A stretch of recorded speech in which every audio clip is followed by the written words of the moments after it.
சரி, நாங்கள் அப்போ இன்னைக்கு கிளாஸை தொடங்குவோம். நாங்கள் லாஸ்ட் வீக் இந்த கடன் பண்டங்கள் தொடர்பாக படித்து கொண்டிருந்தோம். அதில் சில வகையான கடன்கள் பற்றி படித்தோம். அதோட முக்கியமான பண்புகள் என்னன்றதை பற்றி படிச்சிருந்தோம். அதே மாதிரி இன்னும் சில முக்கியமாக இந்த கமர்ஷியல் பேங்க்ஸ், உரிமம் வழங்கப்பட்ட வணிக வங்கிகளால் வழங்கப்படக்கூடிய கடன் பண்டங்கள் பற்றி மேலும் சில சில முக்கியமான கடன் பண்டங்கள் காணப்படுகின்றன. அவற்றை பற்றி இன்னைக்கு படிப்போம். நாங்கள் ஏற்கனவே இந்த syndicated loan, term loan, overdraft facility போன்ற படிச்சிருக்கிறோம். அப்போ அந்த அடிப்படையில் இன்னும் ஒரு கடன் பண்டம் இந்த கமர்ஷியல் வங்கிகளால் வழங்கப்படக்கூடிய கடன் பண்டங்கள் தான் சுழலும் கடன்கள் என்று சொல்லப்படுவது, அதாவது ரிவால்விங் கிரெடிட் லைன்ஸ். அப்ப இது சுழலும் கடன் என்று ஏன் சொல்லப்படுது என்று கேட்ட, இந்த மாதிரியான கடன் வசதிகள் வழங்கப்படும் போது வங்கிகள் வாடிக்கையாளரின் கடனை மீள திரும்ப செலுத்தும் ஆற்றலை அடிப்படையாக கொண்டு அல்லது அந்த ஆற்றலை கணிப்பிட்டு வாடிக்கையாளருக்கு ஒரு ஒரு கடன் எல்லை ஒன்று வழங்கப்படும், அதாவது கிரெடிட் லிமிட். ரைட்? குறிப்பிட்ட ஒரு வரம்பு அல்லது குறிப்பிட்ட ஒரு எல்லை ஒன்று முன்கூட்டி தீர்மானிக்கப்படும். அப்ப அந்த வங்கியால் வழங்கப்பட்ட அந்த கடன் உச்ச எல்லைக்குள் வாடிக்கையாளர் அதனை மீண்டும் மீண்டும் பயன்படுத்தக்கூடியதாக இருக்கும். ரைட்? உதாரணத்துக்கு இந்த சுழலும் கடன்கள்ல ஒரு பொதுவான எல்லாராலும் தெரிஞ்சு கொள்ளக்கூடிய ஒரு கடன் தான் வங்கி மேலதிகப்பற்று. அப்ப அந்த வங்கி மேலதிகப்பற்று எப்படி வழங்கப்படுகின்றது என்று கேட்டால், வங்கி ஒரு வாடிக்கையாளருடைய அந்த கிரெடிட் வர்தினஸ், ரைட், அவருடைய அந்த கடன் பெறக்கூடிய அந்த தகமை, திரும்ப செலுத்தக்கூடிய ஆற்றல் என்பவற்றை கணித்து அதன் அடிப்படையில் ஒரு குறிப்பிட்ட ஒரு கடன் எல்லையை நிர்ணயிக்கும். அப்ப உதாரணத்துக்கு சொல்லுவோம், ஒரு வாடிக்கையாளருக்கு உங்களோட வங்கி 1 மில்லியன் ரூபாய் ஒரு வங்கி மேலதிகப்பற்று உச்ச வரம்பு ஒன்று தீர்மானிக்கிறது. அப்ப அந்த 1 மில்லியன் ரூபாய் கடன் எல்லைக்குள் அந்த வாடிக்கையாளர் அந்த கடனை பயன்படுத்த முடியும். அதை திருப்பி செலுத்துவார், ஓடி செக் எழுதுவார், திரும்ப அதை திருப்பி செலுத்துவார், திரும்ப செக் எழுதுவார், திரும்ப திருப்பி செலுத்துவார். அப்ப அந்த எல்லைக்கு உட்பட்டு, ரைட், எல்லைக்கு உட்பட்டு அந்த கடன் வசதியை திரும்ப திரும்ப திரும்ப பயன்படுத்தலாம். இன்னும் ஒரு உதாரணம் சொல்லலாம், கிரெடிட் கார்டு. அப்ப கிரெடிட் கார்டும் கிட்டத்தட்ட ஓவர் டிராஃப்ட் மாதிரி தான். அதிலும் ஒரு கிரெடிட் லிமிட் ஒன்று வரையறுக்கப்பட்டிருக்கும். அந்த லிமிட்டுக்கு உட்பட்டு, அந்த உச்ச கடன் தொகைக்கு உட்பட்டு வாடிக்கையாளர் அதனை பண்டங்கள் கொள்வனவு செய்வதற்கு பயன்படுத்துவார்கள், திரும்ப மாத முடிவில் அதை கட்டுவார்கள், திரும்ப பயன்படுத்துவார்கள். ரைட்? அப்ப இது மாதிரியான கடன் வசதிகள் தான் சுழலும் கடன் ஏற்பாடுகள் என்று சொல்லப்படும். இந்த வகையான கடன்கள்ல ஒரு குறிப்பிட்ட கடன் எல்லை ஒன்று தீர்மானிக்கப்பட்டு அது மீண்டும் மீண்டும் பயன்படுத்தப்படக்கூடிய ஒரு வகை கடன் ஆகும். இதற்கு கணக்கு திறந்து சரியான நேரத்தில் பணம் செலுத்தப்படுதல் வேண்டும். ரைட்? அப்ப அந்த கிரெடிட் கார்டுன்னு சொன்னீங்கன்னா நீங்க அந்த டியூ டேட், ரைட், அந்த கணக்கை அந்த கட்டணத்தை கட்ட வேண்டிய அந்த குறிப்பிட்ட காலப்பகுதிக்குள் அந்த கொடுப்பனவுகளை செஞ்சிட்டீங்கன்னா உங்களுக்கு திரும்பவும் அந்த கடன் தொகையை உங்களுக்கு பயன்படுத்தலாம். அப்ப நீங்க அப்படியே அந்த கடன் கட்டலன்னு வைப்போம், ரைட், உங்களுக்கு 1 மில்லியன் கிரெடிட் லிமிட் ஒன்று இருக்குது. அது ஓவர் டிராஃப்டா இருக்கலாம் அல்லது கிரெடிட் கார்டா இருக்கலாம். நீங்க 1 மில்லியன் வரைக்குமே அதை பாவிச்சிட்டீங்க, ரைட், செக் எழுதி இல்லை கடையில கார்டை கொடுத்து சாமான் எடுத்து 1 மில்லியனையும் முடிச்சிட்டீங்க. நீங்க திரும்ப கட்டலன்னு சொன்னா அந்த லிமிட் முடிஞ்சதுக்கு பிறகு உங்களால திரும்ப அந்த அந்த வசதியை பயன்படுத்த முடியாது. திரும்ப நீங்க கிரெடிட் கார்டை கொடுத்தீங்கன்னு சொன்னா கார்டு டிக்ளைன் ஆகிரும். அப்ப கொடுப்பனவும் செய்ய முடியாது. திரும்ப நீங்க இப்போ செக் எழுதினீங்கன்னு சொன்னா, ரைட், டெம்பரரி ஓவர் டிராஃப்ட் ஒன்று எடுக்காம செக் எழுதினீங்கன்னா செக் ரிட்டர்ன் ஆகிரும். ஆகவே அந்த குறிப்பிட்ட காலப்பகுதி டியூ டேட், அந்த காலப்பகுதிக்குள் குறிப்பிட்ட அந்த கட்டணங்களை செலுத்துவதன் மூலம் இதை திரும்ப திரும்ப பயன்படுத்த முடியும். இந்த சுழலும் கடன்கள் வழங்குவதற்கான முக்கியமான காரணம் என்னன்னு கேட்டா, தொழிற்பாட்டு மூலதனம், ரைட், அன்றாட கொடுக்கல் வாங்கலுக்கு தேவைப்படக்கூடிய அந்த நிதி தேவைகளை நிறைவு செய்து கொள்வதற்காகத்தான் இந்த ரிவால்விங் கிரெடிட் லைன் வழங்கப்படுகின்றது. ஆகவே பொதுவாக சுழலும் கடன்கள் அனைத்தும் தொழிற்பாட்டு மூலதன கடன்களாக கருதப்படுகின்றது.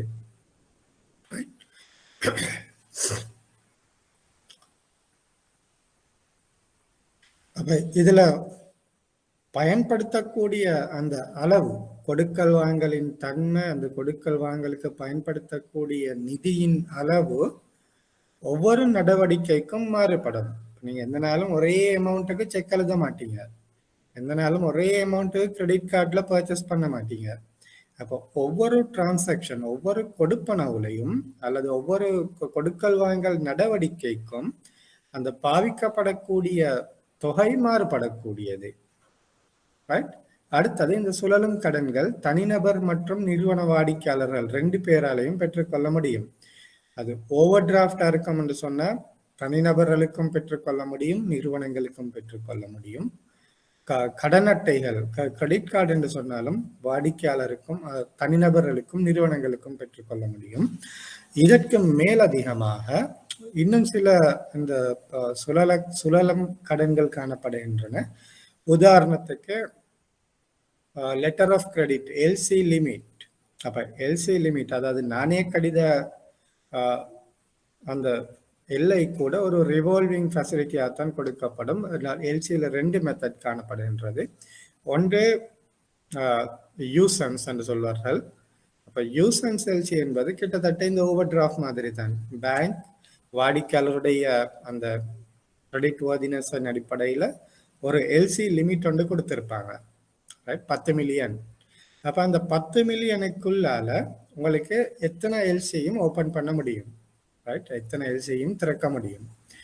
அப்போ அதுக்கு நாங்கள் சொல்றது யூசன்ஸ். ஏற்கனவே ஒரு கடன் எல்லை வழங்கப்பட்டிருக்கும் நாணய கடிதம் வரைவதற்கு.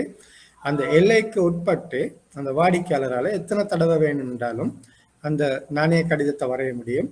அப்போ ஒரு நாணய கடிதத்துக்கு ஒரே அந்த கொடுப்பனவு மேற்கொள்ளப்பட்ட பிறகு அந்த லிமிட்டுக்குள்ள அவருக்கு அன்யூட்டிலைஸ்ட், அதாவது பாவிக்கப்பட முடியாத பகுதி அதிகரிக்கும். திரும்ப இன்னொரு எல்சி ஓப்பன் பண்ணோன்னைக்கு அந்த மிச்சம் உள்ள பாவிக்க முடியுமான அளவு குறையும். அது மாறி மாறி மாறி இருக்கும். 2வது மெத்தட் வந்து சைட் எல்சி. சைட் எல்சி என்பது அப்படி ஒரு லிமிட் ஒன்று வழங்கப்பட மாட்டாது, ரைட். அது வந்து ரிவால்விங் ஃபெசிலிட்டி இல்லை. யூசன்ஸ் எல்சி என்பது சுழலும் கடன் அல்லது ரிவால்விங் ஃபெசிலிட்டி. ஆனால் சைட் எல்சி என்பது ரிவால்விங் ஃபெசிலிட்டி இல்லை. அது எப்படின்னு கேட்டால், கஸ்டமர் ஒரு அவருக்கு ஒரு லிமிட் ஒன்று கொடுக்கப்பட மாட்டுச்சு. எப்போ தேவையோ அந்த டைமுக்கு எல்சி ஓப்பன் பண்ணலாம். அந்த ஒரு எல்சி தான் அந்த அதுக்குரிய பொருட்கள் வந்ததுக்கு பிறகு அதோடைய கொடுப்பனவு செய்யணும், அதோட முடிச்சு, ரைட். அப்போ இது வந்து ஒரு ஒன் ஆஃப் டிரான்சாக்ஷன். ஒரு கஸ்டமருக்கு ஒரு பண்டத்துக்கு ஒருக்கத்தான் கொடுக்கப்படும். அவர் அதை கொடுப்பனவு செஞ்சு முடிச்ச பிறகுதான் இன்னொன்று திறக்கலாம். ஆனால் யூசன்ஸ் எல்சி என்பது ஒரு ரிவால்விங் ஃபெசிலிட்டி. அப்போ அதில் ஏற்கனவே ஒரு லிமிட் ஒன்று குறிப்பிடப்பட்டிருக்கும். அந்த லிமிட்டுக்குள்ளால அந்த இறக்குமதியாளருக்கு எத்தனை தடவை வேணும்னாலும் நாணய கடிதம் திறந்து இறக்குமதி மேற்கொள்ள முடியும். சுழலும் கடன்களுக்கு அந்த 3 உதாரணங்கள் நினைவு வச்சுக்கோங்க. வங்கி மேலதிகப்பற்று, கடன் அட்டை, அடுத்தது நாணய கடிதம், ரைட். ஓகே, அடுத்தது இன்னும் ஒரு வகையான கடன்கள். அடுத்த முக்கியமா இந்த ஒர்க்கிங் கேபிட்டல் ரிவால்விங் ஃபெசிலிட்டி உரிமம் வழங்கப்பட்ட வணிக வங்கிகளால மாத்திரம்தான் மேற்கொள்ளப்படும். ஏன்னு கேட்டால், சிறப்பியல்பு வாய்ந்த வங்கிகளால ஓவர் டிராஃப்ட், வங்கி மேலதிகப்பற்று வசதிகள் செய்யவும் முடியாது. அதே நேரம் ஏற்றுமதி இறக்குமதிக்கான அந்த நாணய கடித வசதிகள் கொடுக்கவும் முடியாது. ஆகவே அந்த ரெண்டும் பெரும்பாலும் இந்த உரிமம் பெற்ற வணிக வங்கிகளால் வழங்கப்படுகின்றது. கிரெடிட் கார்டை பொறுத்தவரையில சில சிறப்பியல்பு வாய்ந்த வங்கிகளும் கிரெடிட் கார்டு வழங்குகின்றது. ஆனாலும் அந்த பெரும்பாலான கிரெடிட் கார்டு பிஸ்னஸ் இந்த லைசன்ஸ் கமர்ஷியல் பேங்கால தான் மேற்கொள்ளப்படுகின்றது. அடுத்தது வீட்டு கடன். இது பொதுவாக எல்லா வங்கிகளுமே கொடுக்கும். சில சிறப்பியல்பு வாய்ந்த வங்கிகள் வீட்டு கடனுக்கென்றே இருக்கின்றது. உதாரணத்துக்கு ஹவுசிங் டெவலப்மெண்ட் கார்பரேஷன், அதாவது HDFC வங்கி. அடுத்தது state mortgage and investment bank, SMIB வங்கி என்று சொல்லப்படும். அப்ப இவை இந்த வீட்டு கடன் வழங்குவது தான் அவர்களுடைய பிரதான தொழிற்பாடாக காணப்படும். அவை அந்த வீட்டு கடன் வழங்குவதற்காகவே சிறப்பாக உருவாக்கப்பட்டிருக்கிற சிறப்பியல்பு வாய்ந்த வங்கிகள். அது தவிர இந்த கமர்ஷியல் வங்கிகள் எல்லா வங்கிகளுமே இந்த வீட்டு கடன்கள் கொடுக்கின்றது. காரணம், ஒரு வீட்டு கடன் என்பது அதுல ஒரு இலங்கையை பொறுத்தவரையில 2 நோக்கத்துக்காக வீட்டு கடன் வழங்கப்படுகின்றது. ஒன்று என்னன்னு கேட்டீங்கன்னா, ஒரு வீடு என்பது ஒரு மனிதருடைய அத்தியாவசிய தேவை. ஆகவே அந்த அத்தியாவசிய தேவையை நிறைவேற்றக்கூடிய ஒரு சோசியல் டியூட்டி, அதாவது ஒரு சமூக நலன் கருதிய ஒரு தொழிற்பாடு. ஆகவே அந்த அந்த நாட்டுல எல்லா மக்களுக்கும் தனி வீடு இருக்கணும். அது ஒரு அடிப்படை தேவையை பூர்த்தி செய்யக்கூடிய ஒரு சோசியல் ரெஸ்பான்சிபிலிட்டி இந்த நிதி நிறுவனங்களுக்கு காணப்படுகின்றது என்ற அடிப்படையில இந்த வீட்டு கடன்கள் வழங்கப்படுகின்றது. 2வது, வீட்டு கடன்கள் எப்போதுமே ஒரு அடமான கடன், மோர்கேஜ் லோனாக காணப்படுகின்றது. ஆகவே அந்த கடன் வழங்குவதன் மூலம் ஏற்படக்கூடிய கடன் இடர்நேர்வுகள் ஒப்பீட்டளவுல குறைவாக காணப்படுகின்றது. ஏன் லோனை கட்டலாண்டா அந்த வீட்டையோ அல்லது காணியையோ வங்கி பறிமுதல் செய்து அதை விற்று அந்த கடனை திரும்ப கட்டிக்கொள்ளலாம். அடுத்தது இன்னும் ஒரு காரணம், இலங்கையை பொறுத்தவரையில வீட்டு கடன் என்பது, நாங்க இலங்கையில வீடு கட்டுறது என்னது, அது ஒரு வியாபார நோக்கத்துக்காக யாரும் வீடு கட்டுறது குறைவு, ரைட்? அப்ப வீடு என்பது ஒரு பரம்பரையாக வாழக்கூடிய ஒரு sentimental type of property, right? அப்ப அது நாங்க வீடு கட்டினா நாங்க கடைசி வரையும் அந்த வீட்டுல இருக்கணும்னு ஆசைப்படுவோம். அதே போல எங்களோட பிள்ளைகள், அவங்களோட பிள்ளைகள். அப்ப அது இப்ப வெளிநாட்டு எடுத்தீங்கன்னு சொன்னா இந்த வீடு என்பது அது மாதிரியான ஒரு சென்டிமெண்டல் அட்டாச்மெண்ட் ஒன்று இல்லை. இப்ப வீடு என்பது அங்கு ஒரு பொருளாதார பண்டமாகத்தான் கருதப்படும். யாரும் ஒரே வீட்டுல கடைசி வரைக்கும் இருக்க மாட்டாங்க, பரம்பரையா இருக்க மாட்டாங்க. ஒரு வீட்டுல 2 வருஷம் 3 வருஷம் வாங்கியாச்சு, விருந்தாச்சு, அதை வித்தாச்சு, இன்னொன்றுக்கு போயாச்சு, திரும்ப அதை வித்துட்டு இன்னொரு வீடு. அப்ப அங்கெல்லாம் ஒரு வீட்டுல ஒருத்தர் ஒரு 5 வருஷத்துக்கு மேல இருக்கிறது குறைவு, ரைட்? அப்ப யூகேயோ அல்லது கனடா, அமெரிக்கா அந்த மாதிரி நாடுகள்ல இந்த மோர்கேஜ் லோன் ஒரு ட்ரேடிங் ப்ராப்பர்ட்டி, ரைட்? ஒரு வியாபார பண்டமாகத்தான் கணக்கிடப்படும். அப்ப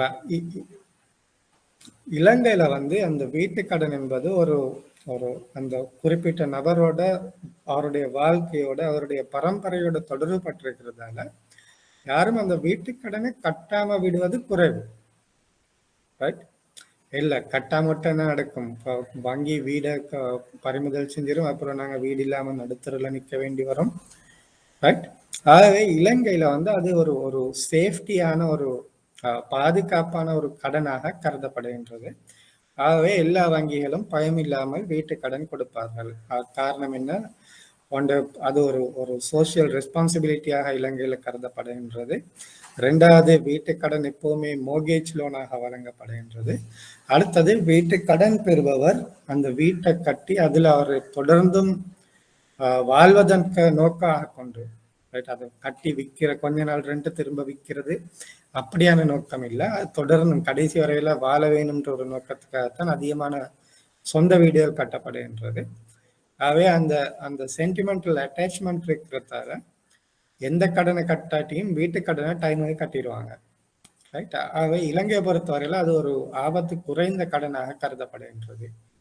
இப்போ 2008ஆம் ஆண்டு ஏற்பட்ட சப்ரைம் மோர்கேஜ் என்பது முழுக்க முழுக்க இந்த வீட்டுக் கடன் அடிப்படையாக கொண்டதுதான். அப்ப அந்த நாட்டுகள்ல இந்த வீட்டுக் கடன் என்பது வாழ்றதுக்காக வீடு கட்டப்படுறது இல்லை. கடனை வாங்கி அவங்க 4-5 வீடை வாங்குவாங்க, திரும்ப அதை விற்பாங்க, திரும்ப வாங்குவாங்க, திரும்ப விற்பாங்க. அப்ப அது அந்த பிஸ்னஸ் மாடல் வேற, இலங்கையில காணக்கூடிய பிஸ்னஸ் மாடல் வேற. ஓகே, வீட்டு கடன் என்னன்னு பார்ப்பாங்க. அப்ப இலங்கையில வீட்டு கடன் என்பது குடியிருப்பு அல்லது நிலத்தை வாங்குவதற்காக கடன் வாங்குவோருக்கு ஒரு வங்கி வங்கியால கொடுக்கப்படுகின்ற கடன். அப்ப இது வந்து ரெசிடென்ஷியல் ப்ராப்பர்ட்டி.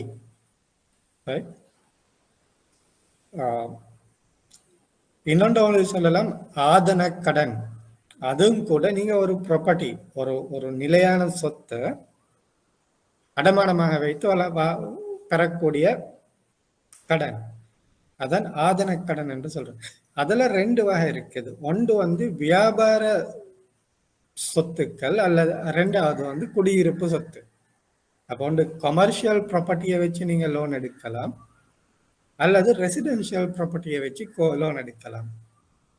அப்ப இந்த வீட்டு கடன் என்பது ரெசிடென்ஷியல் ப்ராப்பர்ட்டி, அதாவது குடியிருப்பு நோக்கத்துக்காக ஒரு நிலத்தையோ அல்லது ஒரு வீட்டையோ வாங்குறதுக்கு கடன் கொடுக்கிறது, அல்லது ஏற்கனவே இருக்கக்கூடிய நிலத்துல வீடு ஒன்று கட்டுறதுக்கு. அப்ப இது வந்து கமர்ஷியல் ப்ராப்பர்ட்டி இல்லை. இதோட நோக்கம் என்னது? குடியிருப்பு நோக்கம். ரைட். அப்ப ஆதன கடன் என்பதற்கும் வீட்டு கடன் என்பதற்கும் ஒரு சிறிய வேறுபாடு காணப்படுகின்றது. ஆதன கடன் எனும் போது நீங்க அதை ஒரு வியாபார சொத்தாக இருக்கலாம், அல்லது குடியிருப்பு சொத்தாக இருக்கலாம். அது அடமானமாக வைத்து பெறப்பட்ட அது ஆதன கடன். ஆனா வீட்டு கடன் என்று சொல்ற நேரம் அது குடியிருப்பு நோக்கத்துக்காக மாத்திரமே வழங்கப்பட்டிருக்கும். அப்ப ஒன்று குடியிருப்புக்கு வீட்டை வாங்கலாம், அல்லது ஒரு காணியை வாங்கலாம், அல்லது ஏற்கனவே உங்கள்கிட்ட காணப்படக்கூடிய ஒரு காணியில வீடொன்று கட்டுறதுக்கு கடன் வாங்கலாம். இந்த 3 நோக்கத்துக்காகவும் வீட்டு கடன் வழங்கப்படுகின்றது.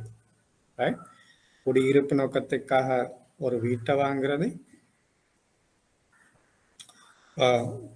குடியிருப்பு நோக்கத்துக்காக ஒரு காணியை வாங்குறதுக்கு, அல்லது குடியிருப்பு நோக்கத்துக்காக ஏற்கனவே உங்களுக்கு வாடிக்கையாளர்கிட்ட காணப்படக்கூடிய காணியில ஒரு வீட்டை கட்டுறதுக்கு. இந்த 3 நோக்கத்துக்கும் வழங்கலாம். கடன் வாங்குபவர் வீடு அல்லது நிலத்தின் கொள்முதல் விலையில் ஒரு குறிப்பிட்ட வீதத்தில் பங்களிக்க வேண்டும், மற்றும் கடன் வழங்குபவர் மீதமுள்ள தொகையை கடனாக வழங்குவார். இது நாங்கள் ஏற்கனவே அந்த 5 C's படிச்சிருக்கிறோம். கேபிட்டல், அதாவது கடன் பெறுபவர் அவர் ஒரு குறிப்பிட்ட தொகையை பங்களிப்பு செய்ய வேண்டும். அதே மாதிரி இந்த சொத்து கடன்கள், இது வீட்டு சொத்து மட்டுமல்ல, ஏனைய சொத்துக்களுக்கும் கூட பொருந்தும். ஒரு சொத்தொண்டு கொள்வனவுக்காக கடன் வழங்கும் போது அந்த கடன் பெறுபவர் அவரும் ஒரு பங்களிப்பு செய்ய வேண்டும். வங்கி 100க்கு 100 வீதமே கடன் தராது. ரைட். அதுல ஒரு குறிப்பிட்ட தொகையை கடன் தரும், ஏனைய தொகையை அந்த கடன் பெறுபவர் அவருடைய மூலதனமாக பங்களிப்பு செய்ய வேண்டும். அப்ப அதற்கு நாங்கள் ஒரு LTV ratio, loan to value ratio என்ற அந்த அந்த வீதத்தின் அடிப்படையில தான் அது கணக்கிடப்படுகின்றது. அப்ப இதுல அந்த கடன் பெறுபவரின் கண்ட்ரிபியூஷன், அதாவது பங்களிப்பு, மூலதன பங்களிப்பும் காணப்படும். வங்கி ஒரு குறிப்பிட்ட தொகையை வழங்கும், கடன் பெறுபவர் மீதமுள்ள பங்களிப்பு செய்து அதன் மூலம் தான் அந்த சொத்து கொள்வனம் நடைபெறும். வீட்டு கடன் வழங்கும் வங்கி சொத்துக்கான உரிமையை அடமானமாக வைத்து கடன் வழங்கும். உங்களுக்கு தெரியும், மோர்கேஜ். ரைட். அப்ப வீட்டு கடன் பொதுவாக அடமான கடனாக வழங்கப்படுகின்றது. அந்த கடனை மீள செலுத்திய பின்னர் அந்த உரிமை திரும்ப அந்த வீட்டினுடைய உரிமையாளருக்கு மீளளிக்கப்படும். கடனை கட்டி முடிஞ்சொன்னைக்கு மோர்கேஜ் பாண்ட் கேன்சல் பண்ணப்படும். அப்போ வங்கி என்ன செய்யும்? மோர்கேஜ் பாண்டை கேன்சல் பண்ணிட்டு அந்த உங்களுக்கு அந்த வீட்டினுடைய முழு உரிமையும் உங்களுக்கு வழங்கப்படும். வீட்டு கடன் வழங்கும் போது அதற்கான வட்டி 2 விதத்துல வழங்கப்படலாம். ஒன்று நிலையான வட்டி வீதத்துல வழங்கப்படும், அல்லது மாறுபடும் வட்டி, அல்லது மிதக்கும் வட்டி. மிதக்கும் வட்டி வீதத்துல வழங்கப்படலாம். ரைட்? அப்ப ஃபிக்ஸ்ட் இன்ட்ரெஸ்ட் ரேட்லயோ அல்லது வேரியபிள் ரேட்டுக்கு இன்னும் ஒரு பேர் தான் ஃப்ளோட்டிங் ரேட். ரைட்? அப்ப ஒன்று ஃபிக்ஸ்ட் இன்ட்ரெஸ்ட் அல்லது வேரியபிள் அல்லது ஃப்ளோட்டிங் ரேட், அந்த ரெண்டு விதத்திலையும் இந்த வட்டி தீர்மானிக்கப்படும். வீட்டுக்கடன்கள் பொதுவாக மாதாந்த தவணை அடிப்படையில் மீள செலுத்தக்கூடிய கடன்களாக காணப்படும், அதாவது மந்த்லி இன்ஸ்டால்மெண்ட் பேமெண்ட். ஆனால் சில வங்கிகள் வீட்டுக்கடனை ஒரு புல்லட் பேமெண்ட் லோனாக கொடுக்கும். ரைட்? அப்படி இல்லைன்னு சொன்னா நீங்க உங்களோட எவ்வளவு எப்ப உங்களால கட்ட இயலுமோ அந்த டைம்ல கட்டிக்கொள்ளலாம். ரைட்? அப்போ உதாரணத்துக்கு சொல்லும், ஒரு வீட்டுக்கடன் வங்கியால் வழங்கப்படுகின்றது 10 வருடத்துக்கு. அந்த 10 வருடத்துக்குள் அந்த கடனை திரும்ப கட்டி முடிக்கணும். ஆனா ஒரு மந்த்லி இன்ஸ்டால்மெண்ட் ஒன்று இருக்காது. நீங்க எவ்வளவு அமௌண்ட்டை வேணும்னாலும் கட்டலாம், பிரச்சனை இல்லை. ரைட்? அப்ப நீங்க கட்டக்கூடிய அந்த கொடுப்பனவை கொண்டு முதலாவது வங்கி உங்களோட நிலுவைக்கான வட்டி அறவிடும். ரைட்? முதலாவது வட்டி அறவிடும். அதுக்கு மிச்சம் ஏதாவது இருந்தா உங்களோட கேபிட்டல்ல இருந்து கழிச்சு கொள்ளும். ஓகே? அப்ப அந்த ரெண்டு மெத்தட்லையும் நடக்கலாம். ரைட்? அந்த ரெண்டு மாதிரிக்கும் உங்களோட அந்த கடனை திரும்ப செலுத்தக்கூடிய வாய்ப்புகள் காணப்படுகின்றது. ஓகே. அடுத்தது இந்த நிலையான வட்டி விகிதத்துக்கும் மாறுபடும் வட்டி விகிதத்துக்கும் என்ன வேறுபாடுன்னு தெரியுமா? என்ன டிஃபரன்ஸ்? ஒரு ஃபிக்ஸ்டு ரேட் லோன் எடுக்கிறதுக்கும் அல்லது வேரியபிள் ரேட் லோன் எடுக்கிறதுக்கும் என்ன வித்தியாசம் இருக்குது?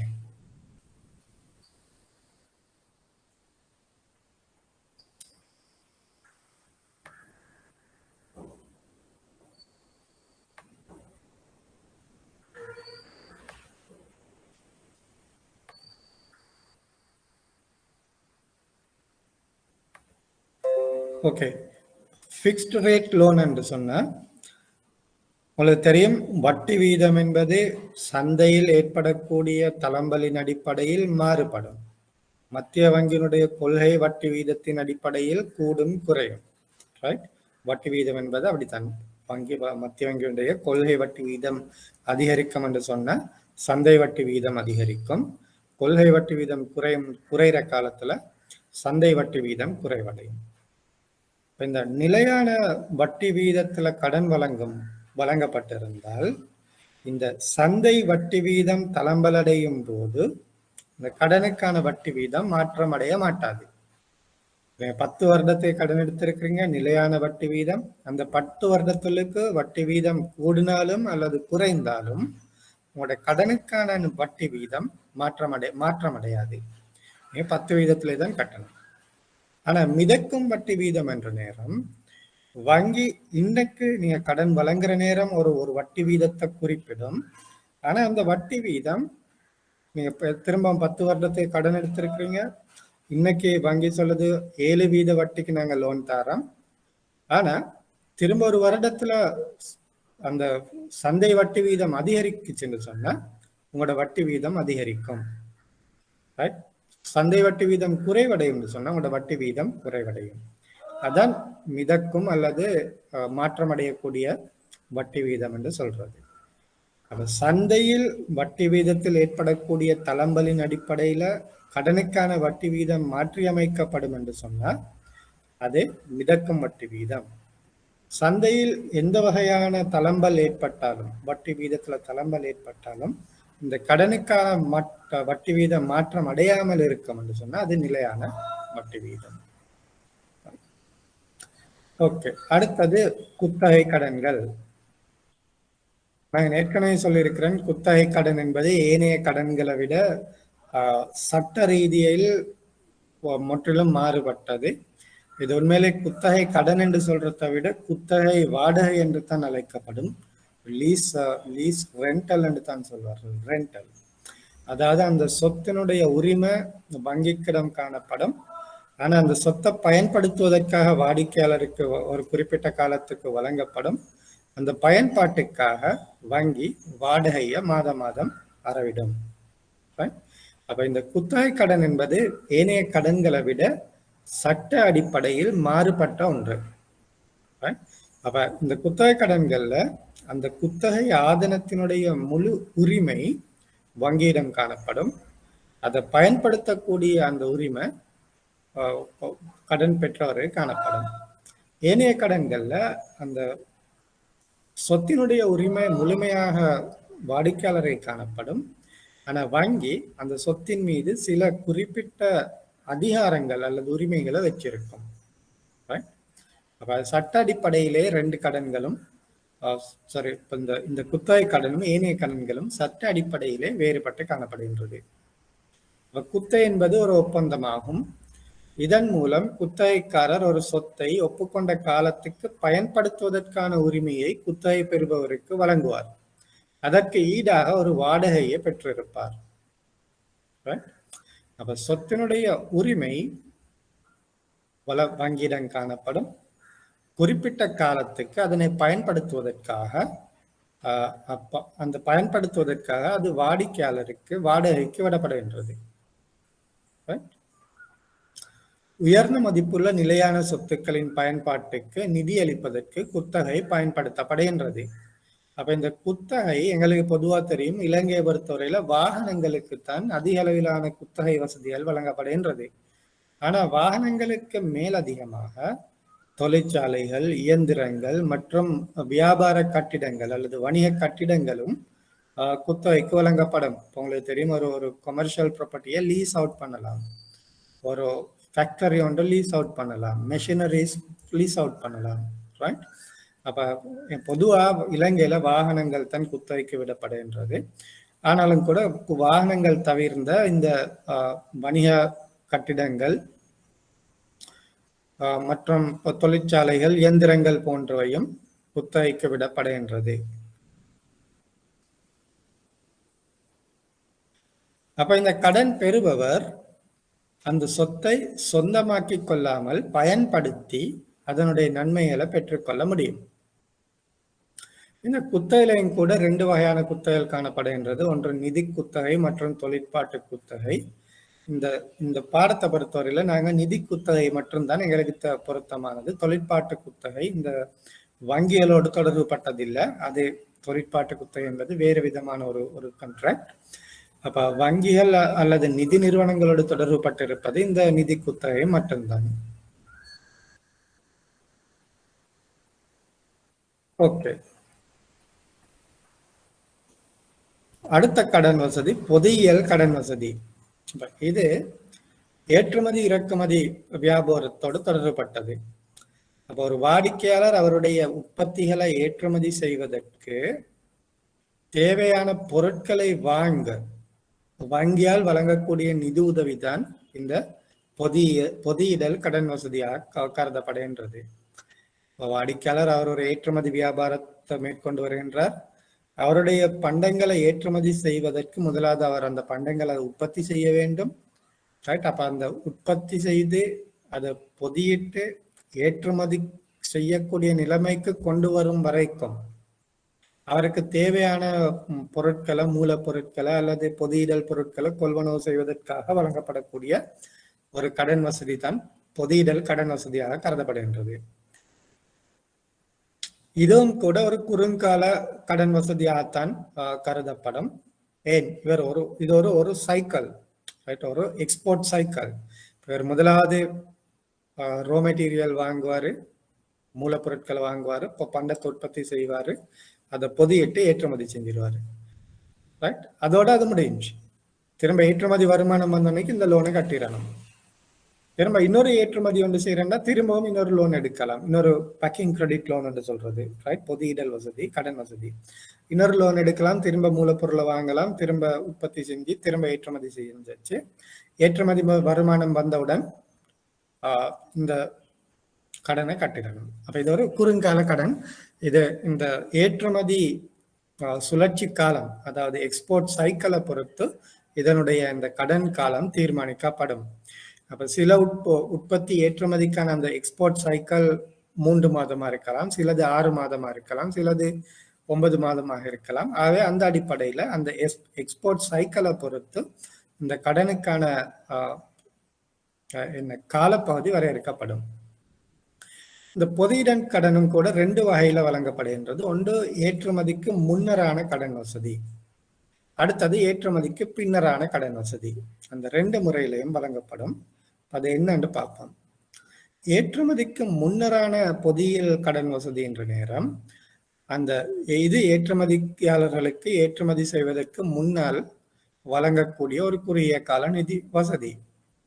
இந்த வசதியை வழங்குவதன் நோக்கம் என்னன்னு கேட்டால், அவர் அந்த ஏற்றுமதிக்கான மூலப்பொருட்களை கொள்வனவு செய்தல், அதை உற்பத்தி செய்து களஞ்சியப்படுத்தல் போன்ற அந்த தொழிற்பாட்டுக்கு தேவையான தொழிற்பாட்டு மூலதனத்தை வழங்குறது. ரைட். அப்போ அவர் ஏற்றுமதி செய்யறா அதுக்கு முதல்ல அவருக்கு சில வேலைகள் இருக்கும். அதாவது மூலப்பொருளை கொள்வனவு செய்யணும், திரும்ப அதை உற்பத்தி செய்யணும், அதுக்கப்புறம் அதை பொதியிட்டு களஞ்சியப்படுத்தி வைக்கணும், அது பிறகுதான் ஏற்றுமதி செய்யலாம்.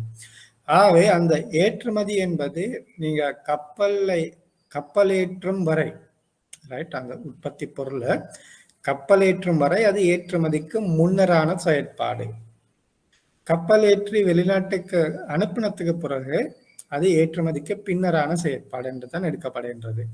ஆகவே இந்த கப்பலேற்றும் வரை அவருக்கு என்னென்ன விடயங்களுக்கு நிதி தேவைப்படும் என்று கேட்ட, மூலப்பொருள் கொள்வனவுக்கு, உற்பத்தி செயல்முறைக்கு, அதை களஞ்சியப்படுத்துறதுக்கு. அப்ப இது போன்ற வசதி தேவைக்காக நிதி வசதி வழங்கும் போது அது ஏற்றுமதிக்கு முன்னரான கடன் வசதி என்று சொல்லப்படுகின்றது. அப்ப இது கடன் கடிதங்கள் அல்ல, எல்சி என்றது சரியான பெயர் நாணய கடிதங்கள். ரைட். நாணய கடிதங்கள் மற்றும் உறுதிப்படுத்தப்பட்ட ஏற்றுமதி ஆவணங்கள் என்பவற்றுக்கு எதிராக இந்த கடன் வழங்கப்படும். ரைட். அப்ப ஏற்கனவே உங்களுக்கு எக்ஸ்போர்ட் ஆர்டர் ஒன்று வந்திருக்கும். எக்ஸ்போர்ட் ஆர்டர் வந்தா தான் யாரும் அதை ஏற்றுமதிக்கான உற்பத்தியை செய்வாங்க. ஆகவே அதே நேரம் வெளிநாட்டில் உள்ளவர் ஒரு நாணய கடிதம் ஒன்று ஆரம்பிக்கப்பட்டு அவரை இங்க இலங்கை ஏற்றுமதியாளருக்கு அனுப்பியிருப்பாரு. இப்ப நாங்க இலங்கையிலிருந்து இறக்குமதி செய்யற நேரம் எப்படி லெட்டர் ஆஃப் கிரெடிட் எல்சி அந்த ஏற்றுமதி செய்யக்கூடிய நாட்டுக்கு அனுப்புறோமோ, அதே மாதிரி இலங்கையில ஒருத்தர் ஏற்றுமதி செய்யற நேரம் அதை இறக்குமதி செய்யக்கூடிய நாட்டில இருந்து ஏற்கனவே எல்சி என்று வந்திருக்கும். அப்ப அந்த எல்சியையும் எக்ஸ்போர்ட் ஆர்டர் அந்த மாதிரியான ஆவணங்களை வங்கிக்கு வழங்குவதன் மூலம் இந்த கடனை பெற்றுக்கொள்ள முடியும். அப்ப இந்த கடன் ஏற்றுமதி வருமானத்திலிருந்து திரும்ப செலுத்த வேண்டி இருக்கும். அடுத்தது ஏற்றுமதிக்கு பின்னரான பொதியியல் கடன் வசதி. அப்ப இது ஏன் வழங்கப்படுது? கப்பல் ஏற்றப்பட்ட பிறகு பொருட்களின் ஏற்றுமதி மற்றும் ஏற்றுமதி வருமானத்தை சேகரித்தல் என்பவற்றுக்கு இடையே ஒரு நேர இடைவெளி ஒன்று காணப்படுகின்றது. இது ஏற்றுமதி பொருட்கள் கப்பலேற்றப்பட்ட பின்னர் ஏற்படும் நிதி தேவைக்காக வழங்கப்படுகின்றது.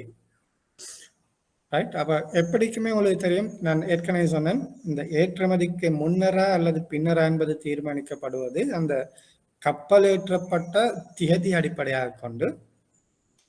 ரைட். அப்ப நீங்க இன்னைக்கு உங்களுடைய பொருட்கள் கப்பலேற்றப்பட்டுச்சுன்னு சொன்னா அது அந்த குறிப்பிட்ட நாட்டுக்கு போறதுக்கு ஒரு குறிப்பிட்ட காலம் தேவை.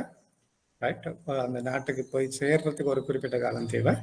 அதுக்கு பிறகு அங்க உள்ள அந்த இறக்குமதியாளர், வெளிநாட்டில் உள்ள இறக்குமதியாளர் எங்கட பண்டத்தை கப்பல்ல இருந்து வெளியே எடுத்து அதை அவரை கொண்டு போயிட்டு வித்து அதுக்கு பிறகு சல்லி அனுப்புறதுக்கு ஒரு குறிப்பிட்ட காலப்பகுதி ஒன்று தேவைப்படும்.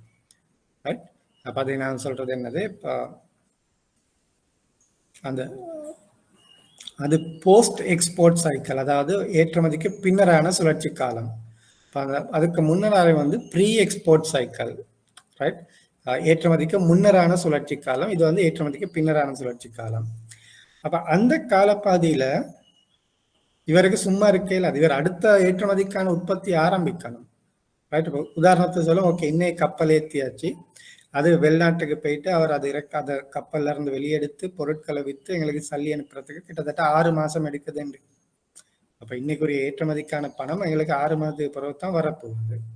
அப்ப அந்த 6 மாதத்துக்கு இவரை தொழிற்சாலையை மூடி வச்சு கொண்டு அவரோட எம்ப்ளாய்க்கு சம்பளம் கொடுக்காம, லைட் பில் கட்டாம, தனி பில் கட்டாம இருக்கல. அது இவருடைய உற்பத்தி ஒரு தொடர்ச்சியான உற்பத்தி. ரைட். ஆகவே அந்த ஏற்றுமதி செய்யப்பட்டதுல இருந்து அதற்குரிய வருமானம் வரும் வரைக்கும் இடையில இவருக்கு காணக்கூடிய இந்த தொழிற்பாட்டு நடவடிக்கைக்கு தேவையான நிதிகளை வழங்குறதுக்கு தான் ஏற்றுமதிக்கு பின்னரான கடன் வழங்கப்படுகின்றது. இதுவும் ஏற்றுமதி ஆவணங்களே இது வந்து எப்படி கொடுக்கப்படும் சொன்னா, ஏற்றுமதி ஆவணங்களை கொள்வனவு செய்தல் அல்லது தள்ளுபடி செய்வதன் மூலம் வழங்கப்படும். இது பில் பர்ச்சேஸ் அல்லது பில் டிஸ்கவுண்ட், ரைட்? அப்ப அதன் அடிப்படையில தான் இந்த இந்த கடன் வழங்கப்படுகின்றது.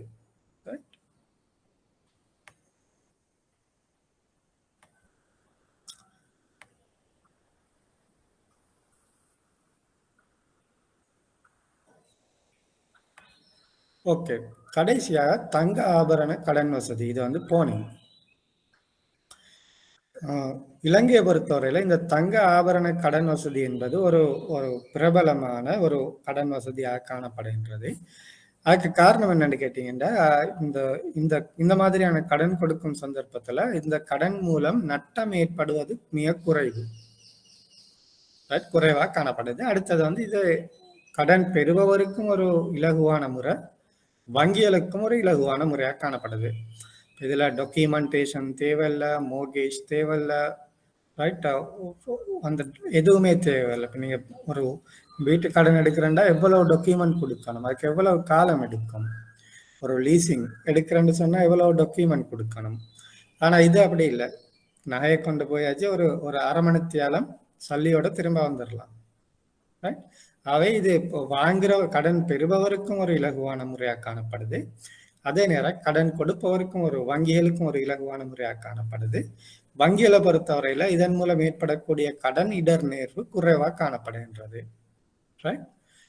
அதனால இலங்கையில இது ஒரு ஒரு பிரபலமான ஒரு ஒரு ஃபேமஸான லெண்டிங் ப்ராடக்டாக காணப்படுகின்றது.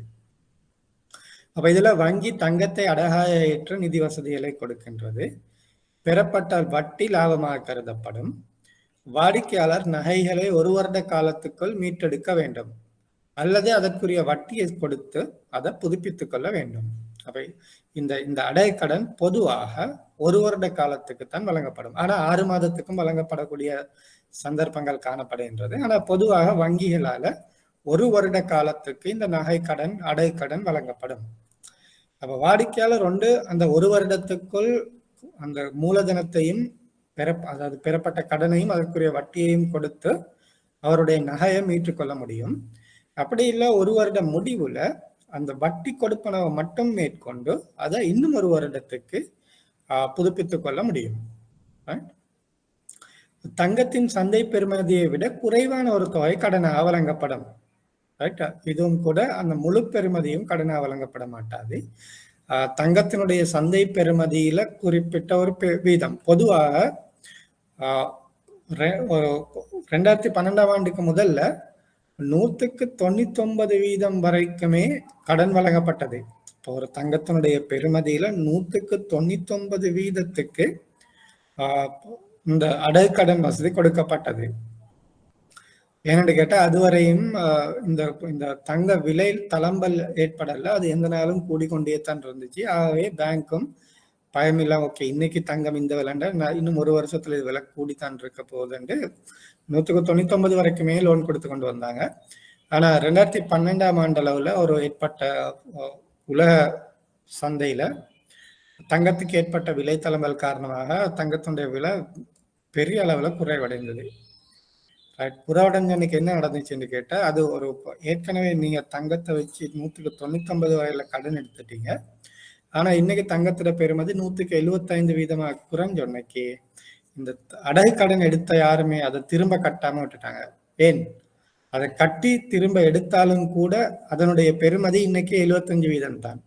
நாங்க ஏற்கனவே 99% சல்லி எடுத்துட்டோம், ரைட்? அப்ப இன்னைக்கு 75% தான் ஆயிட பெறுமதி. இன்னைக்கு அதை திரும்ப எடுத்தாலும் அதை வித்தாலும் கூட 75% தான் கிடைக்கும்ன்றதால எடுத்த கடனை கட்டாம விட்டுட்டாங்க.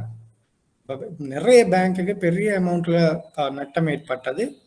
அப்ப சில வங்கிகள் அந்த 2018ஆம் ஆண்டு வழங்கப்பட்ட 2012 ஆண்டு காலப்பகுதியில இந்த திரும்ப செலுத்தப்படாத நகைகளை இன்னுமே வச்சிருக்கிறாங்க, ரைட்? ஏன்னு கேட்டா இன்னைக்கும் கூட அந்த அந்த விலைக்கு வித்து அந்த அந்த ஒரு ஒரு லாபகரமானதாக இல்லை, ரைட்? சில வங்கிகள் என்ன செஞ்சாங்கன்னு கேட்டா நட்டத்துக்கு வித்துட்டு, அப்ப உங்களுக்கு தெரியும் இந்த இந்த தங்க ஆபரணம் அந்த குறிப்பிட்ட காலப்பகுதியில திரும்ப பெறலைன்னா அதை ஆப்ஷன் பண்ணுவாங்க, ரைட்? ஆப்ஷன்ல போட்டு அதை வித்து சல்லி எடுத்துருவாங்க. அப்ப சில வங்கிகள் என்ன செஞ்சுச்சுன்னு கேட்டா, ஓகே நட்டத்துக்கு சரி அதை ஆப்ஷன்ல போட்டு வித்து எவ்வளவு அந்த கடனை குறைத்து கொள்ள முடியுமோ அந்த அளவு குறைச்சு கொண்டாங்க.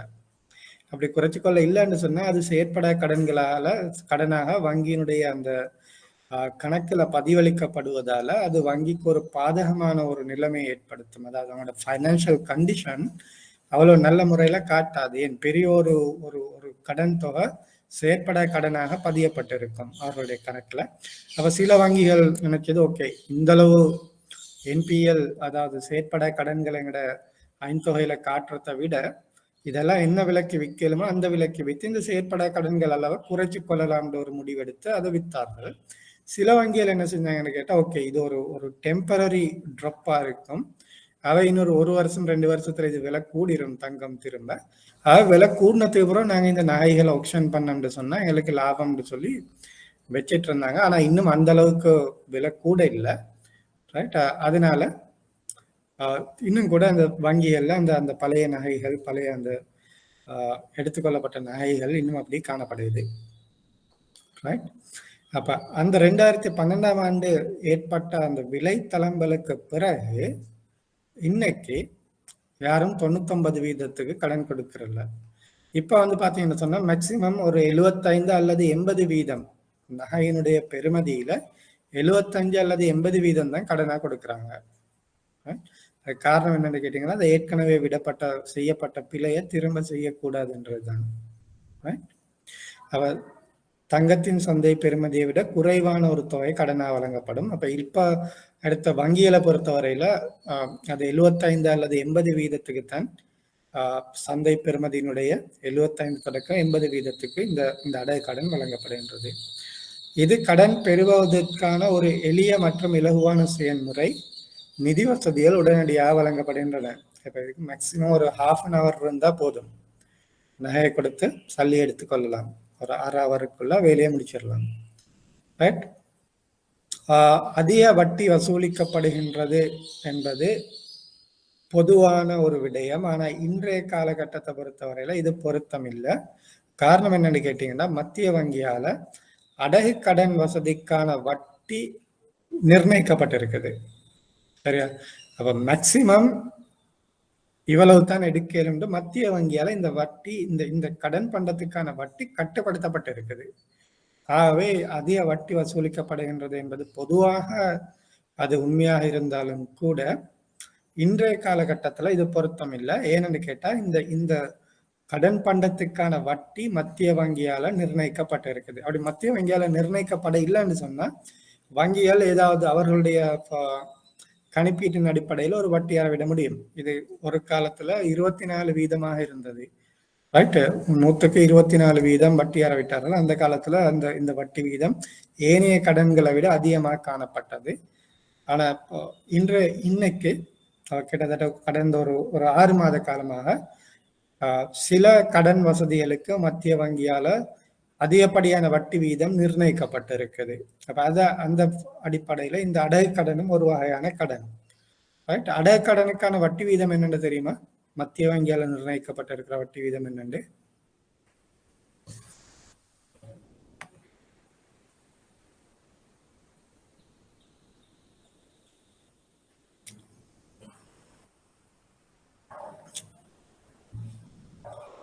யாருக்காவது தெரியுமா என்ன வட்டி வீதம் அறவிடப்பட வேண்டும் கூடுதலாக?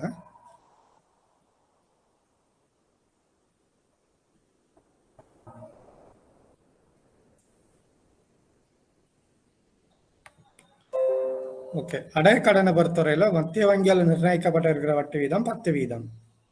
10% அதிகமாக அறவிட முடியாது. அதே மாதிரி வீட்டு கடன்களுக்கு இப்போதைக்கு 7% கடன் வழங்க முடியும். கடன் அட்டைகளுக்கு 18%. சில கடன் பண்டங்களுக்கு மத்திய வங்கி இப்ப இந்த கொரோனா காலத்துல மக்களுக்கு தேவையான அந்த பண வசதிகளை கொடுக்க வேண்டும்ன்றதுக்காக சில வகையான கடன்களுக்கு உச்ச வட்டி வீதம் உண்டு மத்திய வங்கியால் நிர்ணயிக்கப்பட்டிருக்குது. அப்ப அந்த அடிப்படையில் இந்த தங்க ஆபரணங்களுக்கான வட்டி வீதம் 10% காணப்படுகின்றது. அடுத்தது இந்த தங்க ஆபரண அடகு வசதியில இடர்நேர்வு குறைவாக இருக்குன்னு சொன்னாலும் கூட இதுல இன்னும் ஒரு வகையான ஒரு இடர்நேர்வு காணப்படுகின்றது. அதான் இந்த போலி மற்றும் திருடப்பட்ட ஆபரணங்கள். உங்களுக்கு தெரியும், அடகு வைக்கிற நேரம் இமிட்டேஷனை வச்சு சல்லி எடுத்து எவ்வளோ கேசஸ் இருக்குது, ரைட்? அது வந்து போலி நகை, ரைட்? அதே மாதிரி எங்கேயாவது போயிட்டு களவெடுத்துட்டு அதை பேங்க்ல கொண்டு போயிட்டு வச்சு அடகு வைக்கிற சந்தர்ப்பங்களும் நிறைய காணப்படுது. ஏன்? களவெடுத்த நகையை வீட்டில் வச்சாலும் மாட்டிக்கொள்ள வரும், ரைட்? அதை வித்தாலும் திரும்ப ஏதோ கஷ்டப்பட வேண்டி வரும். லேசான மெத்தட் என்னன்னு கேட்டீங்கன்னா, களவெடுத்த நேராக கொண்டு போயிட்டு பேங்க்ல ஈடு வச்சிடலாம். ஈடு வச்சு சல்லி எடுத்தாச்சு, அதுக்கப்புறம் திருப்பாம விட்டுறலாம், ரைட்? அப்ப இந்த ரெண்டு விதமான இடர்நேர்வு, இது கடன் இடர்நேர்வு இல்லை, இதுக்கு வந்து நான் சொல்றேன் ஒப்பரேஷனல் ரிஸ்க், செயற்பாட்டு இடர்நேர்வு. போலி நகைகளை வச்சு கடன் எடுத்தா அவர் திரும்ப அந்த பேங்க்ல பக்கமே வரமாட்டாரு, சல்லி எடுத்துட்டு போயிட்டுருவாரு. அப்ப கடைசியில பேங்க் அதை ஆப்ஷன் பண்ண போயிட்டு பார்த்தா அது போலியா இருக்கும், ரைட்? அதே நேரம் திருடப்பட்டு அந்த ஆபரணங்கள் அடகு வைக்கப்பட்டாலும் அடகு வச்சவர் திரும்ப அதை வந்து எடுக்க மாட்டாரு, ரைட்? அப்ப இந்த ரெண்டு விதமான இடர்நேர்வும் இந்த அடகு கடன் வசதியில காணப்படுகின்றது. ஓகே, ஸோ இதுதான் இந்த வணிக வங்கிகளால் வழங்கப்படக்கூடிய பிரதான கடன் வசதிகள். அப்ப இதுல சில கடன்களுக்கு, இப்போ இதுல நாங்க படிச்ச ஒவ்வொரு கடனுக்கும் சில சிறப்பம்சங்கள் காணப்படுகின்றது, ரைட்? அந்த சிறப்பம்சங்கள் என்னன்றதை நீங்க விளங்கி வச்சிருக்கணும். அப்ப எக்ஸாம்ல இந்த கேள்விகள் கேட்கிற நேரத்துல அந்த சிறப்பம்சங்கள் கட்டாயம் கொடுக்கப்பட்டிருக்கணும். இந்த கேள்விகள் உதாரணத்துக்கு ஒரு கேஸ் ஸ்டடி மாதிரி வரும். ஒரு சிச்சுவேஷன் ஒன்று தந்துட்டு இந்த வாடிக்கையாளருக்கு என்ன பண்டம் பொருத்தமா இருக்கும், அவ அந்த பண்டத்தினுடைய சிறப்பம்சங்கள் உங்களுக்கு தெரிஞ்சிருந்தா தான் பொருத்தமான கடன் பண்டம் என்னன்றத அவருக்கு அறிவுறுத்தல் ஒன்று, அதாவது அறிவுரை ஒன்று கொடுக்க முடியுமா இருக்கும், ரைட்? அப்ப ஒவ்வொரு பண்டத்துக்கும் இருக்கக்கூடிய சிறப்பம்சங்கள் நீங்க தெரிஞ்சிருக்கணும். இது டிரெக்டா கேள்வியாக வர்றது குறைவு. உதாரணத்துக்கு என்னது கிரெடிட் கார்டுல என்னன்னு கேட்க மாட்டாங்க. அப்போ அவங்க ஒரு சினாரியோ ஒன்று தருவாங்க, ஒரு சந்தர்ப்பம் ஒன்று வழங்கப்பட்டிருக்கும். ஓகே, இந்த சந்தர்ப்பத்துல இந்த வாடிக்கையாளருக்கு பொருத்தமான கடன் பண்டம் என்ன, அது ஏன்னு விளங்கணும். கடன் பண்டம் என்னன்னு சொல்லணும், ஏன் அது பொருத்தன்றதையும் விளக்கவும் வேணும். அப்ப அது மாதிரியான கேள்விகள் தான் வரும். அப்ப நீங்க ஒவ்வொரு இந்த முக்கியமான இந்த பிரதான கடன் வகைகளுடைய சிறப்பம்சங்கள் கட்டாயம் நினைவுல வச்சிருந்தா தான் உங்களுக்கு அந்த கேள்வியை சரியான முறையில விடையளிக்க முடியும். ஓகே, இதுல ஏதாவது டவுட் இருக்குதா கடன் பண்டங்கள்ல? ஏன் இன்னைக்கு யாரும் ஆன்லைன்ல இல்லையோ? ஆன்லைன்ல உத்தரம் இல்லையா? எனக்கு ஒரு டவுட் இருக்கு சார். சொல்லுங்க. இதுல இந்த புதிய கடன் வசதியில நீங்க சொன்னீங்க தான் ஏற்றுமதிக்கு முன்னதான கடன் வசதி, ஏற்றுமதிக்கு பின்னதான கடன் வசதி. இது வந்து ரெண்டுக்குமே எல்சி தான் எக்ஸாம்பிளா வச்சு விளங்கப்படுத்துற அப்படியா சொல்றீங்க? இல்ல இல்ல இல்ல, இப்ப ஏற்றுமதிக்கு முன்னரான பொதியிடல் கடன் வழங்கும் போது ஏற்றுமதியாளர்கிட்ட ரெண்டு ஆவணங்கள் காணப்படும். ஒன்று அவருடைய அந்த எக்ஸ்போர்ட்டோட ஏற்றுமதிக்கான கட்டளை, ரைட்? அப்ப அவர் ஏற்கனவே ஒரு ஆர்டர் ஒன்று எடுத்து தானே எக்ஸ்போர்ட் செய்வாங்க, அப்ப அந்த ஆர்டர் இருக்கும். அடுத்தது அந்த ஏற்றுமதிக்காக பயன்படுத்தக்கூடிய ஆவணம் காணப்படும். நான் எல்சி என்று சொன்னது உதாரணம் ஒன்று மட்டும்தான். ஏன்னு கேட்டா ஏற்றுமதி இறக்குமதி வியாபாரம் 5 முறைகள்ல நடைபெறலாம், ரைட்? 5 முறை, அதாவது ட்ரேட் சொல்றேன், trade terms, international trade terms, சர்வதேச வியாபார நடைமுறை 5 இருக்குது. அதுல ஒன்று தான் இந்த நாணய கடிதம், எல்சி என்றது ஒரு வகையானது. அது இல்லாம அவருக்கு ஏதோ ஒரு ஏற்றுமதி நடைமுறைக்கு அந்த ஏற்றுமதி செய்வதற்கான முறை ஒன்று கட்டாயம் காணப்படும். அப்ப அதுல இந்த பேக்கிங் கிரெடிட் லோன் எடுக்கிற நேரம் அவருக்கு ஒன்று நாணய கடிதமா இருக்கலாம், அல்லது டிஏ டேர்ம், அதாவது டாக்குமெண்ட் அகெயின்ஸ்ட் அக்செப்டன்ஸ் என்ற ஒரு மெத்தட் இருக்குது. அடுத்தது document against payments, DP term என்ற ஒன்று இருக்குது. அடுத்தது ஓப்பன் அக்கௌண்ட் என்ற ஒன்று இருக்கு. அடுத்தது வந்து ஓப்பன் அக்கௌண்ட், அட்வான்ஸ் பேமெண்ட். இதான் அந்த 5 மெத்தடும். Letter of credit, document against acceptance, documents against payments, open account, அடுத்தது அட்வான்ஸ் பேமெண்ட். அப்போ இந்த 5 மெத்தட்ல ஏதாவது ஒன்று தான் அவர் கட்டாயம் அடாப்ட் பண்ணியிருப்பார், ஃபாலோ பண்ணியிருப்பார் அந்த ஏற்றுமதியை நடைமுறைப்படுத்துறதுக்கு. அப்போ இவர் எல்சி ஒன்றின் மூலம் ஏற்றுமதி செய்யறேன்னு சொன்னா எல்சி டாக்குமெண்ட் இருக்கும். டிஏ டேர்ம்ஸ்ல சொன்னா அந்த அதனோட தொடர்புபட்ட ஆவணங்கள் காணப்படும். இந்த ஆவணம் ஏதோ ஒரு ஆவணம் அதோட எக்ஸ்போர்ட்டோட அந்த ரெண்டையும் வங்கியில சமர்ப்பிப்பதன் மூலம் அவருக்கு ஒரு கடனை பெற்றுக்கொள்ள முடியும். அவர் அந்த கடனை ஏன் எடுக்கிறாருன்னு சொன்னா எனக்கு தெரியும், அந்த ஏற்றுமதிக்கு தேவையான உற்பத்தியை மேற்கொள்றதுக்கு. அவர் ரோ மெட்டீரியல் வாங்குறதுக்காக இருக்கலாம், அல்லது ப்ரொடக்ஷன் ப்ரோசஸுக்காக இருக்கலாம், அல்லது அதை பேக்கிங் பண்ணி ஸ்டோர் பண்ணி வச்சிருக்கணும், கப்பலுக்கு ஏற்ற வரைக்கும் களஞ்சியப்படுத்தி வச்சிருக்கணும். அப்ப அந்த ஏதோ ஒரு தேவைக்காக வச்சிருக்கலாம். அடுத்தது ஏற்றுமதிக்கு பின்னரான கடன் வசதி.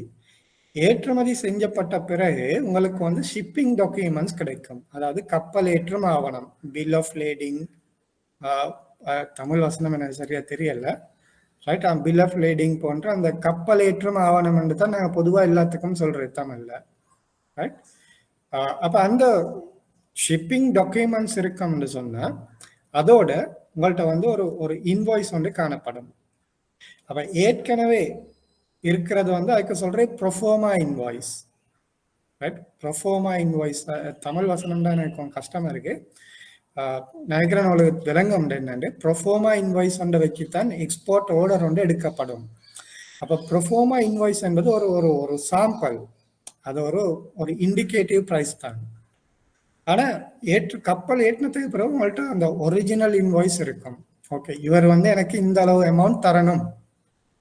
ப்ரொஃபோமா இன்வாய்ஸ்ல அது கன்ஃபர்ம்டு இல்லை, ஆர்டர் கன்ஃபர்ம்டு இல்லை, இன்னும் ஒரு இண்டிகேட்டிவ் பிரைஸ். ஆனா எல்லாம் செஞ்சு கப்பல் ஏற்றின பிறகு உங்களுக்கு இன்வாய்ஸ் கையில இருக்கும், ரைட்டா? அப்ப அது கட்டாயம் அந்த இறக்குமதியாளர், வெளிநாட்டு இறக்குமதியாளர் உங்களுக்கு தர வேண்டிய தொகை. அப்ப ஏற்றுமதிக்கு பின்னரான கடன் பெற நேரம் நீங்க எல்சியோ அல்லது ப்ரொஃபோமா இன்வாய்ஸோ எக்ஸ்போர்ட் ஆர்டரோ கொடுக்க முடியாது. அந்த நேரத்தில் நீங்க கட்டாயம் கொடுக்க வேண்டும் என்னன்னு கேட்டா இந்த ஷிப்பிங் டாக்குமெண்ட்டும் உங்களோட இன்வாய்ஸ், ஒரிஜினல் இன்வாய்ஸ், ரைட்? அதை பேங்க்ல கொண்டு போய் கொடுத்தா பேங்க்கு தெரியும், ஓகே இவ்வளவு சாமான் கப்பல் ஏற்றப்பட்டு இருக்குது, அதுக்கு இந்த அளவு அமௌண்ட் வர வேண்டி இருக்குது, அது இத்தனை மாசத்துக்குள்ள வர முடியும். அப்ப பேங்க் என்ன செய்யும்னு கேட்டா அந்த இன்வாய்ஸ் வேல்யூ, அதில் 2 மெத்தட் இருக்கு. நான் சொன்னேன், ஒன்று பில் பர்ச்சேஸா இருக்கலாம் அல்லது பில் டிஸ்கவுண்டா இருக்கலாம், ரைட்? அப்போ ஆவண கொள்வனவோ அல்லது ஆவண தள்ளுபடி, 2 மெத்தட் இருக்குது. அப்போ பேங்க்கே தெரியும், ஓகே இவர் இவ்வளவு பெருமதியான பொருட்கள் ஏற்கனவே ஏற்றுமதி செஞ்சிட்டாரு, இவ்வளவு பணம் வர வேண்டி இருக்குது. அப்போ உதாரணத்துக்கு சொல்லுவோம் $1 million உங்களோட எக்ஸ்போர்ட் இன்வாய்ஸ் வேல்யூ $1 million கேட்டா பில் பர்ச்சேஸ் பண்றதா இருந்தா பேங்க் என்ன செய்யும், ஓகே அந்த டாக்குமெண்ட் எல்லாம் அதை எடுத்துரும், ரைட்? அந்த ஷிப்பிங் டாக்குமெண்ட், இன்வாய்ஸ் எல்லாம் எடுத்துரும். வாங்கிட்டு அந்த $1 million உங்களுக்கு கடனா தரும், ரைட்? கடனா தரும். திரும்ப எக்ஸ்போர்ட்டர்ட்ட இருந்து சல்லி அந்த பேங்க் அக்கௌண்ட்டுக்கு தான் வரும், ரைட்? உங்களுக்கு கட்டாயம் அந்த பேங்க்ல அக்கௌண்ட் ஒன்று இருக்கணும். எக்ஸ்போர்ட்டர் எப்போ அவர் சல்லி உங்களோட அக்கௌண்ட்டுக்கு கிரெடிட் பண்றாரோ அன்னைக்கே பேங்க் ஆட்டோமேட்டிக்கா எடுத்துரும், ரைட்? திரும்ப நீங்க போய் கட்டணும் அப்படி ஒன்றும் இல்லை. பில் டிஸ்கவுண்ட் பண்ற பேங்க், அதாவது பில் அந்த கடன் எடுக்கிற பேங்க்ல உங்களுக்கு கட்டாயம் அக்கௌண்ட் ஒன்று இருக்கும், அந்த அக்கௌண்ட்டுக்கு தான் எக்ஸ்போர்ட் ப்ரொசீட் வரவும் இருக்கும். இன்வாய்ஸ்ல அந்த டீட்டெயில் எல்லாம் இருக்கும், சரியா? இன்வாய்ஸ்ல அந்த பெனிஃபிஷரி அக்கௌண்ட் டீட்டெயில்ஸ் இருக்கும். அதில் ஏற்கனவே சொல்லியிருப்பாங்க, ஓகே HNBல இந்த பேர்ல இந்த அக்கௌண்ட்டுக்கு தான் இந்த எக்ஸ்போர்ட் ப்ரொசீட் வரப்போகுது. அப்போ பேங்க்கே தெரியும், ஓகே இந்த பேங்க்ல இந்த பிரான்ச்ல இந்த அக்கௌண்ட்டுக்கு தான் சல்லி வர இருக்குது. எப்போ சல்லி வருதோ உடனே பேங்க் அந்த லோனை செட்டில் பண்ணிடும் ஆட்டோமேட்டிக்கா. அப்போ உங்களோட கைக்கு சல்லி வராது. நீங்க இப்போ 100% எடுத்திருந்தீங்கன்னா அது 100% அது லோனை ரிகவர் பண்ணிடும். அப்படி இல்லை நீங்க ஒரு இன்வாய்ஸ் வேல்யூல 50% லோன் எடுத்திருந்தீங்கன்னு சொன்னா 50% பேங்க் ரிகவர் பண்ணிட்டு பேலன்ஸ்ல 50% உங்களோட அக்கௌண்ட்டுக்கு வச்சிருக்கும், அக்கௌண்ட்ல அப்படி இருக்கும். அது ரெண்டாவது மெத்தட் பில் டிஸ்கவுண்டிங். அதுவும் உங்களோட ஷிப்பிங் டாக்குமெண்ட்டும் இன்வாய்ஸ், ஒரிஜினல் இன்வாய்ஸும் அதனுடைய அடிப்படையில இந்த டைம்ல என்ன செய்யும்னு கேட்டா பேங்க் டாக்குமெண்ட்ஸ் எடுக்காது. ரைட், டாக்குமெண்ட்ஸ் எடுக்க மாட்டேச்சு. என்ன செய்வாங்கன்னு கேட்டால் இன்வாய்ஸ் வேல்யூ $1 million கேட்டால் அதில் 175% உங்களுக்கு கடனாக தருவாங்க. ரைட், கடனாக தருவாங்க. அப்போ இந்த டைமில் பில் டிஸ்கவுண்டிங் தானே. இப்போ இந்த டைமில் நீங்கள் என்ன செய்வீங்கன்னு கேட்டால் உங்களோட ஏற்றுமதிக்கான வருமானம் வந்த பிறகு இதை இந்த கடனை நீங்கள் திரும்ப கொடுக்கணும். அதே பில் டிஸ்கவுண்டிங் உங்களுக்கு எந்த பேங்க்லையும் எடுக்கலாம். எந்த கமர்ஷியல் பேங்க், ஸ்பெஷலைஸ்ட் பேங்க்ல இல்லாது எந்த கமர்ஷியல் பேங்க்லையும் பில் டிஸ்கவுண்டிங் வந்து செய்யலாம். இப்போ நீங்கள் திரும்ப கடனை கொடுத்து தேவைப்போ பில்லெல்லாம் தந்துடுவாங்க. திரும்ப நீங்கள் ஆபருக்கு போயிட்டு பில்லை ஷிப்பிங் அந்த இது ஏற்றுமதி அந்த அந்த கடனை நீங்கள் கட்டலாம். ரைட், அப்போ இதில் என்ன டிஃப்ரெண்ட்னு கேட்டீங்கன்னா இதை வந்து நீங்கள் எந்த பேங்க்ல இருந்தும் எடுத்துக்கொள்ளலாம். ரைட், அப்போ ஏற்றுமதிக்கு முன்னரான கடன் என்பது ஏற்றுமதி ஆவணம் மற்றும் ஏற்றுமதி கட்டளையின் அடிப்படையில் வழங்கப்படுவது. ஏற்றுமதிக்கு பின்னரான என்ன ஆவண கொள்வனவு அல்லது ஆவண கழிவு, bill purchase of bill discounting, அந்த ரெண்டுமே உங்களோட ஷிப்பிங் டாக்குமெண்ட்டையும் ஒரிஜினல் இன்வாய்ஸையும் அடிப்படையாக கொண்டு வழங்கப்படுவது. ரைட், அப்போ ரெண்டு விதமான லோன்லையும் நீங்கள் கொடுக்கக்கூடிய டாக்குமெண்ட்டும் வேறுபடும். அப்போ அந்த எல்சி என்று நான் சொன்னது அது உதாரணம் மட்டும்தான். அது எல்சி டாக்குமெண்ட்டாக இருக்கலாம் அல்லது வேற எந்த அந்த 5 மெத்தடில் ஏதோ ஒரு எக்ஸ்போர்ட் பண்ணக்கூடிய அந்த டாக்குமெண்ட்டாக இருக்கலாம். ஆனால் ஏற்றுமதிக்கு பின்னரானதுன்ற நேரம் கட்டாயம் ஷிப்பிங் டாக்குமெண்ட். நீங்கள் என்ன மெத்தடில் போனாலும் அங்கே ஷிப்பிங் டாக்குமெண்ட் தேவை. Customs declaration, CusDec. சிம்பிளாக நாங்கள் அதில் காணப்படக்கூடிய டாக்குமெண்ட் தான் பில் ஆஃப் லேடிங், கஸ்டெக், ஏன் அதில் தான் இருக்குது. ஓகே, இந்த கஸ்டம் டெக்ளரேஷனில் தான் என்ன பொருள் யாருக்கு அனுப்புறன்றத அந்த கஸ்டம்ஸால் சர்டிஃபை பண்ணி தருவாங்க. பில் ஆஃப் லேடிங்ன்றது இந்த பொருள் கப்பலுக்குள்ளே ஏற்றியாச்சு. ரைட், அப்படி இல்லைன்னா நீங்கள் என்ன செய்யலாம், உற்பத்தியை செஞ்சு அதை ஸ்ரீலங்காலேயே வச்சுட்டு இல்லை நான் இதை ஏற்றுமதி செஞ்சுட்டேன் எனக்கு இவ்வளோ வர இருக்குன்னு ஒரு இன்வாய்ஸை கொண்டு போய் கொடுத்து லோன் எடுக்கலாம். ரைட், அப்படியும் சில எக்ஸ்ட்ராடினரி கேசஸ்லாம் நடந்தும் இருக்குது பேங்க்ல. அது மாதிரி நடக்காமல் இல்லை, இதுல எவ்வளவோ தில்லுமுள்ள வேலைகள் நடக்கிறது தான். ஆனால் சரியா பேங்க் அந்த கிரெடிட் அசஸ்மெண்ட்டை சரியா செய்யணும்னு கேட்டால் இந்த டாக்குமெண்ட் எடுக்கிறதுக்கான காரணம் அந்த ஒன்று கஸ்டம்ஸால உறுதிப்படுத்துறாங்க இது உண்மையிலே ஏற்றுமதி செய்யப்பட்டிருக்குண்டு. அடுத்தது அந்த ஷிப்பிங் கம்பெனி, ரைட்டா, ஷிப் கேப்டன் ஒரு சர்டிஃபிகேட் ஒன்று கொடுப்பாரு, பில் ஆஃப் லேடிங். அதன் மூலம் என்ன சொல்றேன்னு சொல்லிட்டு ஓகே இந்த பொருட்கள் கப்பல்களுக்கு ஏற்றியாச்சு. அப்போ பேங்க்குக்கு வந்து ஷுவர், ரைட், அவர் இது கப்பலுக்கு ஏற்றியாச்சு, இது கட்டாயம் வெளிநாட்டுக்கு போகும், அவர் அதை தள்ளி வரும்ன்றதுக்கான உறுதி. ரைட், அப்போ இந்த அடிப்படையில் தான் இந்த பொதியிடல் கப்பலேற்றத்துக்கு முன்னரான வசதியும் பின்னரான வசதியும் வழங்கப்படுகின்றது. ஓகே, விளங்கிச்சா? Okay sir, thank you. Okay, 2 announcement செய்ய சொல்லி சொன்னாங்க. முதலாவது உங்களோட இந்த எக்ஸாம் நினைக்கிறேன் அக்டோபர் மாதம் நடக்க இருக்குது.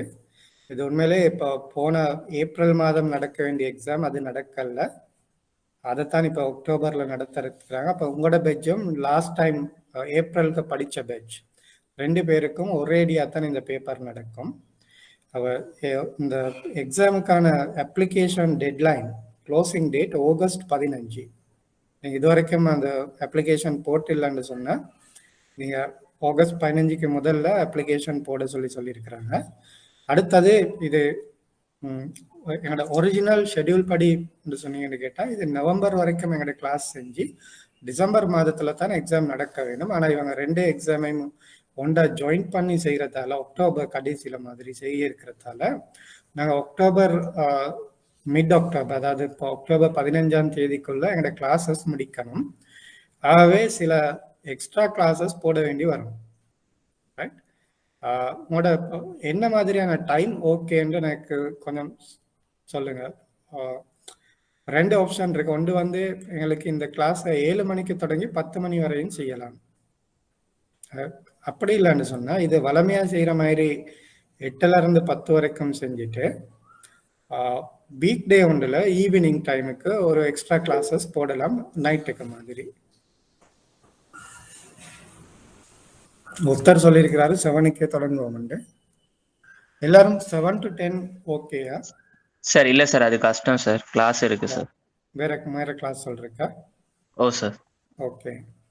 அப்போ வீக் டே ஒன்றில் இப்போ நைட்டுக்கு 8 to 9 மாதிரி அல்லது இப்போ 7 to 8 எனக்கு ஷுவர் பண்ணல. என் ஆஃபீஸ்ல இருந்து வர சில நேரம் லேட் ஆகும்.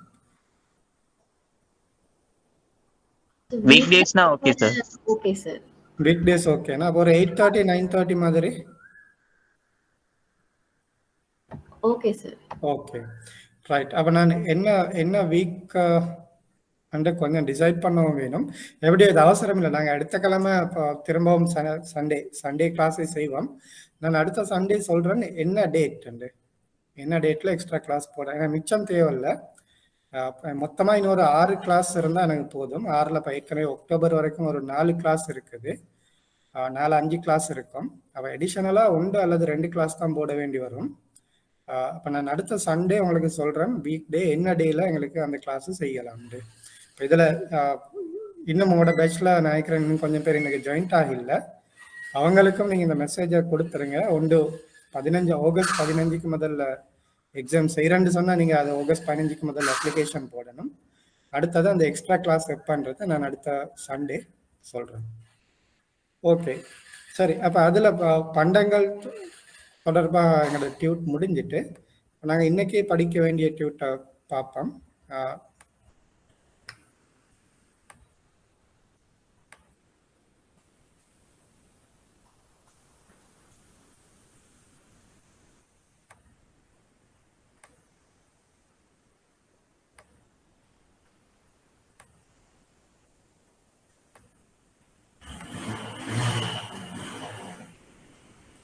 ஓகே டியூட் விளங்கும்னு நினைக்கிறேன். புதிய டியூட் இருக்குதா? அந்நிய செலாவணி கணக்குகள்ன்ற புதிய டியூட்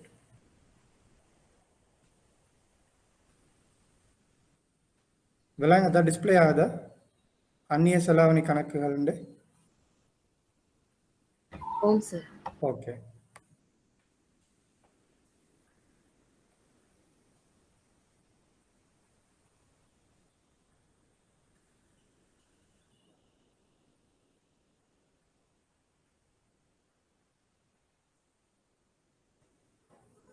இதில் ஒரு கேள்வி ஒன்று கேட்டிருக்கிறாரு. இப்போ எங்களுக்கு இந்த லேட் பேமெண்ட் ஃபீ கட்ட வேண்டி வருமாண்டு.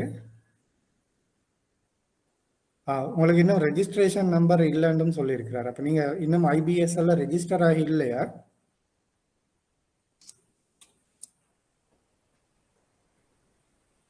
நீங்கள் புதிய ஸ்டூடெண்ட்னு சொன்னால் இன்னும் ரெஜிஸ்டர் ஆகியிருக்க மாட்டீங்க. அப்போ ரெஜிஸ்ட்ரேஷன் நம்பர் இல்லைன்றதால என்ன அப்படியா கேட்குறீங்க? Register through online. அப்போ என்ன சிக்கல்? ஓகே நான் அவங்கள்ட்ட செக் பண்ணேன். அவங்க சொல்கிறாங்க என்னென்னு கேட்டால் இது வந்து இப்போ ஏற்கனவே போன மாதம் 31ஆம் தேதி தானே க்ளோசிங் டேட். அப்போ இது எக்ஸ்டென்ஷன்ன்றதால நீங்கள் லேட் பேமெண்ட் ஃபீ கட்டி தான் இதை போடணும். இது உண்மையில டெட்லைன் எக்ஸ்டெண்ட் பண்ணியிருக்கிறதால லேட் பேமெண்ட் ஃபீ கட்டணும். அடுத்தது உங்கள்கிட்ட இந்த ரெஜிஸ்ட்ரேஷன் நம்பர் இல்லைண்டா அல்லது இந்த டெம்பரரி ரெஜிஸ்ட்ரேஷன் நம்பர் இருக்குன்னு சொன்னேன். நியூ மெம்பர்ண்டு அந்த ரெஜிஸ்ட்ரேஷன்ன்ற இடத்துல நம்பர் எழுதாமல் நியூ மெம்பர்ண்டு எழுத சொன்னாங்க. அப்ளிகேஷனும் ஆன்லைன் அப்ளை பண்ண இயலாது. அப்ளிகேஷன் அவங்களோட வெப்சைட்டில் இருக்குது. அதை டவுன்லோட் பண்ணி பேமெண்ட் செஞ்சு அந்த ஸ்லிப்போட ரெஜிஸ்டர் போஸ்ட்டில் தான் அனுப்பணும். அப்போ அது ஃபில் பண்ணுற டைமில் உங்கள்கிட்ட அந்த டெம்பரரி நம்பர் அல்லது ரெஜிஸ்ட்ரேஷன் நம்பர் இல்லைண்டா அதில் நியூ மெம்பர்னு எழுதுங்க. நியூ மெம்பர் ரெஜிஸ்ட்ரேஷன் நம்பர் போட வேண்டிய இடத்துல நியூ மெம்பர்னு எழுதி இந்த லேட் பேமெண்ட்டோட அந்த ஃபீயையும் கட்டி அதை ஸ்லிப்பையும் அப்ளிகேஷன் ஃபார்மையும் ரெஜிஸ்டர் போஸ்ட்டில் அனுப்ப சொல்லி சொன்னாங்க. ஓகேண்ணா கிளியரா? Right okay. இன்னொரு ஸ்டூடெண்ட் ஒன்று சொல்லியிருக்கிறாரு 7க்கு செய்ய சொல்லி. அப்போ நான் நினைக்கிறேன் நீங்கள் இது உங்களோட குரூப் நான் நினைக்கிறேன் உங்களுக்கு அட்லீஸ்ட் வாட்ஸ்அப் குரூப் ஒன்றாலும் இருக்கமுண்டு. ஆன்லைன் கிளாஸ் இருந்தால் பொதுவாக அந்த கிளாஸ் ஸ்டூடெண்ட்டுக்கு ஒரு வாட்ஸ்அப் குரூப் ஒன்று க்ரியேட் பண்ணி கொள்வாங்க. அப்படி இருக்குமென்று சொன்னால் நீங்கள் அதில் டிஸ்கஸ் பண்ணலாம். அப்படி இல்லை வேறு ஏதாவது ஒரு மெத்தடில் டிஸ்கஸ் பண்ணிவிட்டு நீங்கள் எனக்கு அடுத்த சண்டே சொல்லுங்கள் என்ன மாதிரி அந்த எக்ஸ்ட்ரா கிளாஸ் போடலாமண்டு. அதான் ஒருத்தருக்கு இப்போ 7 மணி 7 PM 7 AM விளங்குது எனக்கு. 7 PM. Okay, evening class 7 PM செய்ய சொல்லியிருக்கிறீங்க. அடுத்த இன்னொருத்தர் சொல்றது 7 PM கஷ்டம் உண்டு. 7 PM செய்ய போனால் எனக்கும் பிரச்சனை ஆகலாம். ஏன்னா நான் ஆஃபீஸில் டைம் வந்து என்ன ஷுவர் பண்ண இயலாது. ரைட்டா, எந்த டைமுக்கு ஆஃப் ஆகி எந்த டைமுக்கு வீட்டுக்கு வந்து படம் உண்டு. 7 AM. ஓகே ஓகே, நான் சொன்ன மாதிரி அப்போ நாங்கள் எப்படி செய்வோம், நீங்கள் உங்களோட வாட்ஸ்அப் குரூப்லையோ அல்லது ஏதோ ஒரு விதத்தில் உங்களோட ஸ்டூடெண்ட் எல்லாம் இப்போ டிஸ்கஸ் பண்ணிவிட்டு நீங்கள் அடுத்த சண்டே எனக்கு ஒரு டைமை சொல்லுங்கள். ரைட், அப்போ நாங்கள் அந்த டைம் படி செய்வோம். இப்போ என்ன இதில் ஒவ்வொருத்தருக்கு சில சிக்கல் இருக்குது, சிலருக்கு கிளாஸ் இருக்குது. அப்போ நீங்களா எல்லாம் சேர்ந்து ஒரு முடிவு கொண்டு எடுத்துகிட்டு எனக்கு சொன்னீங்கன்னு சொன்னேன் ப்ளீஸு. ஈவினிங் வீக் டேயில் செய்கிறேன்டா 7 PM கொஞ்சம் கஷ்டமாகும். ஏன்னா அப்புறம் நான் கிளாஸ் ஷெடியூல் பண்ணிவிட்டு செய்யலாம் போனுச்சுன்னா பிரச்சனை. அப்போ வீக் டேயில் செய்கிறேன்டா 8:30க்கு பிறகு போட்டுக்கொள்வோம். எனி டே, எந்த டே இருந்தாலும் ஓகே, 8:30க்கு பிறகு. சாட்டர்டே என்று சொன்னாலும் பரவாயில்ல, சாட்டர்டே உங்களுக்கு வேறு கிளாஸ் இருக்கோ தெரியல. அதே நேரம் நான் பார்க்குறேன் எக்ஸ்ட்ரா கிளாஸ் போடாமல் சிலபஸ் முடிக்க 7 ஆண்டு. நான் திரும்ப இன்னொருக்கா செக் பண்ணணும். இன்னும் எத்தனை சண்டேஸ் இருக்குது, எனக்கு இன்னும் எத்தனை டியூட்ஸ் முடிக்க இருக்குன்ற கொஞ்சம் செக் பண்ணணும். அதையும் பார்ப்போம். நான் அதையும் பார்த்துட்டு நான் அடுத்த சண்டே சொல்கிறேன் எக்ஸ்ட்ரா கிளாஸ் கட்டாயம் செய்யணுமா தேவையில்லையான்றத. ரைட், அப்போ நீங்களும் உங்களுக்கு சரி பாஸ் பேப்பர்ஸும் விளங்கப்படுத்தி விடுவீங்களா? பாஸ் பேப்பர்ஸும் செய்வேன் நான்.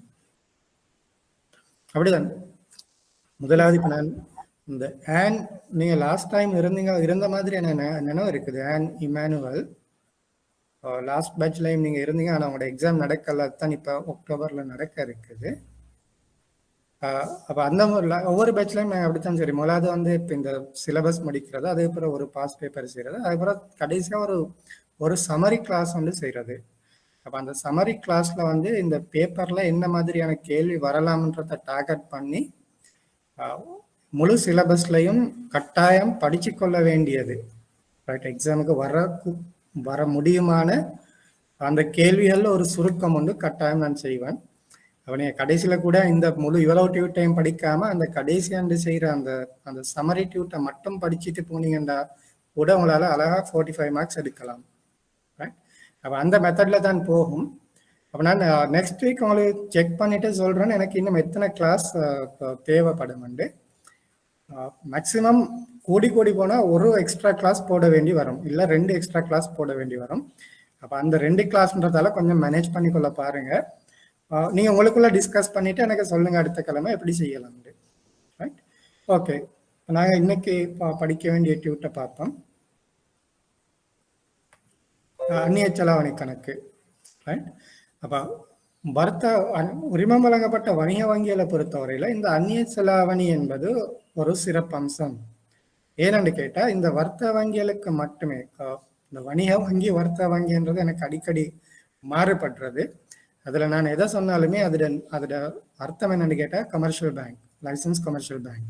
ரைட், இந்த லைசன்ஸ் கமர்ஷியல் பேங்க்களுக்கு மாத்திரமே இந்த அந்நிய செலாவணி கொடுக்கல் வாங்கல் மேற்கொள்ள முடியும், அதற்கான அனுமதி காணப்படுகின்றது. சிறப்பியல்பு வாய்ந்த வங்கிகளை பொறுத்தவரையில் தேசிய சேமிப்பு வங்கிக்கு ஒரு குறிப்பிட்ட சில அந்நிய செலாவணி கொடுக்கல் வாங்கல் செய்யலாம், எல்லாம் செய்ய இயலாது. அவங்களுக்கு ஒரு ஸ்பெஷல் பெர்மிஷன் கொடுக்கப்பட்டிருக்குது. அது தவிர ஏனைய எந்த சிறப்பியல்பு வாய்ந்த வங்கிக்கும் அந்நிய செலாவணி கொடுக்கல் வாங்கல் செய்ய முடியாது. ஆனால் எல்லா கமர்ஷியல் பேங்க்ஸுக்கும், லைசன்ஸ் கமர்ஷியல் பேங்க்குக்கும் அந்நிய செலாவணி கொடுக்கல் வாங்கல் மேற்கொள்ள அவர்களுக்கு உரிமம் வழங்கப்பட்டிருக்குது. அப்போ இந்த அந்நிய செலாவணி தொடர்பாக நீங்கள் தெரிஞ்சு கொள்ள வேண்டிய விடயங்கள் என்னன்னு கேட்டீங்கன்னா, இந்த அந்நிய செலாவணி சந்தை 2 விதத்தில் வகைப்படுத்தப்பட்டிருக்குது. ஒன்று உள்நாட்டு அந்நிய செலாவணி சந்தை. ரைட், உள்நாட்டு அந்நிய செலாவணி சந்தை அதாவது இலங்கையில் காணக்கூடிய, இலங்கையில் உள்ள வதிவாளர், அதாவது ரெசிடென்ட், ரைட், அவர்களோட உள்நாட்டுக்குள் இலங்கைக்குள் அந்நிய செலாவணியில் கொடுக்கல் வாங்கல் செய்யக்கூடிய ஒரு சந்தை தான் உள்நாட்டு அந்நிய செலாவணி சந்தை. அப்ப அதுல 2 பார்ட்டிஸ், ரைட், 2 பேருமே இலங்கையில வாழக்கூடியவராக இருப்பார்கள். ஸ்ரீலங்கன் ரெசிடென்ட். அப்ப அவர்களுக்கிடையில் இரண்டு உள்நாட்டு பதிவாளர்களுக்கிடையில் அந்நிய செலாவணியில் கொடுக்கல் வாங்கல் நடைபெறுமா இருந்த அது உள்நாட்டு அந்நிய செலாவணி சந்தை என்று குறிப்பிடப்படுகின்றது. பொதுவாக உங்களுக்கு தெரியும், இலங்கைக்குள் கொடுக்கல் வாங்கல் செய்யறா இலங்கை நாணயத்தின் அடிப்படையில தான் கொடுக்கல் வாங்கல் செய்யணும். ஆனா சில கொடுக்கல் வாங்கல்கள் சில வாடிக்கையாளர்கள் அந்நிய செலாவணியிலையும் இலங்கைக்குள் கொடுக்கல் வாங்கல் செய்ய முடியும். அப்ப அந்த சந்தை தான் உள்நாட்டு அந்நிய செலாவணி சந்தை என்று சொல்லப்படுகின்றது.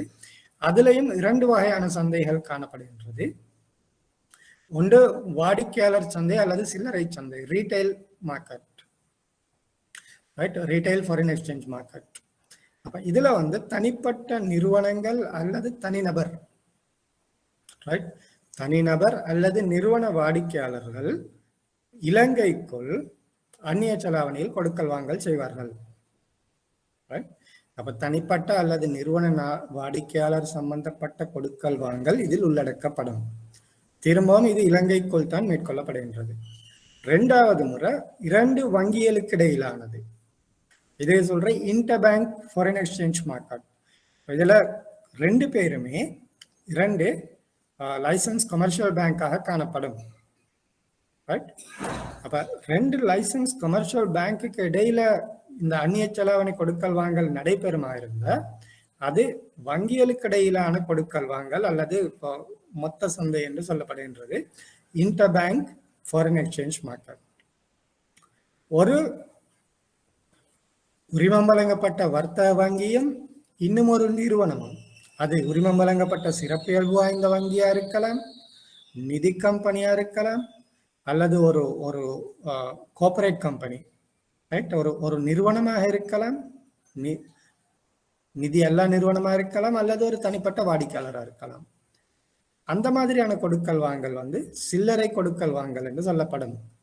அப்ப உரிமம் வழங்கப்பட்ட சிறப்பியல்பு வாய்ந்த வங்கிகளுடனான கொடுக்கல் வாங்கல் கூட வங்கிகளுக்கு இடையிலான கொடுக்கல் வாங்கல் என்று கருதப்பட மாட்டாது.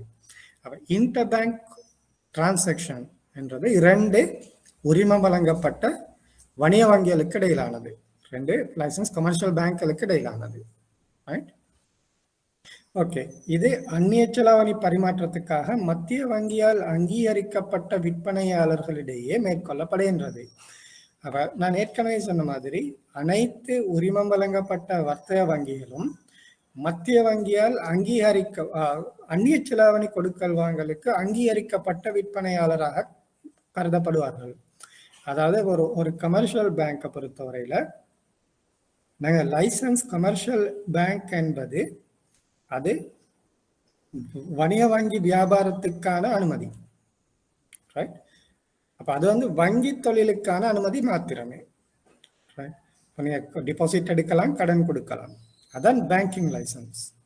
இப்போ நீங்க இந்த ஃபாரின் எக்ஸ்சேஞ்ச் டிரான்சாக்ஷன் செய்ய வேண்டுமா இருந்தால் மத்திய வங்கியிடமிருந்து ஒரு விசேடமான ஒரு அனுமதி பெற வேண்டும். அதுக்கு நான் சொல்றேன் ஆத்தரைஸ்ட் டீலர்ஷிப், அதான் அங்கீகரிக்கப்பட்ட விற்பனையாளர், ஆத்தரைஸ்ட் டீலர்ஷிப்.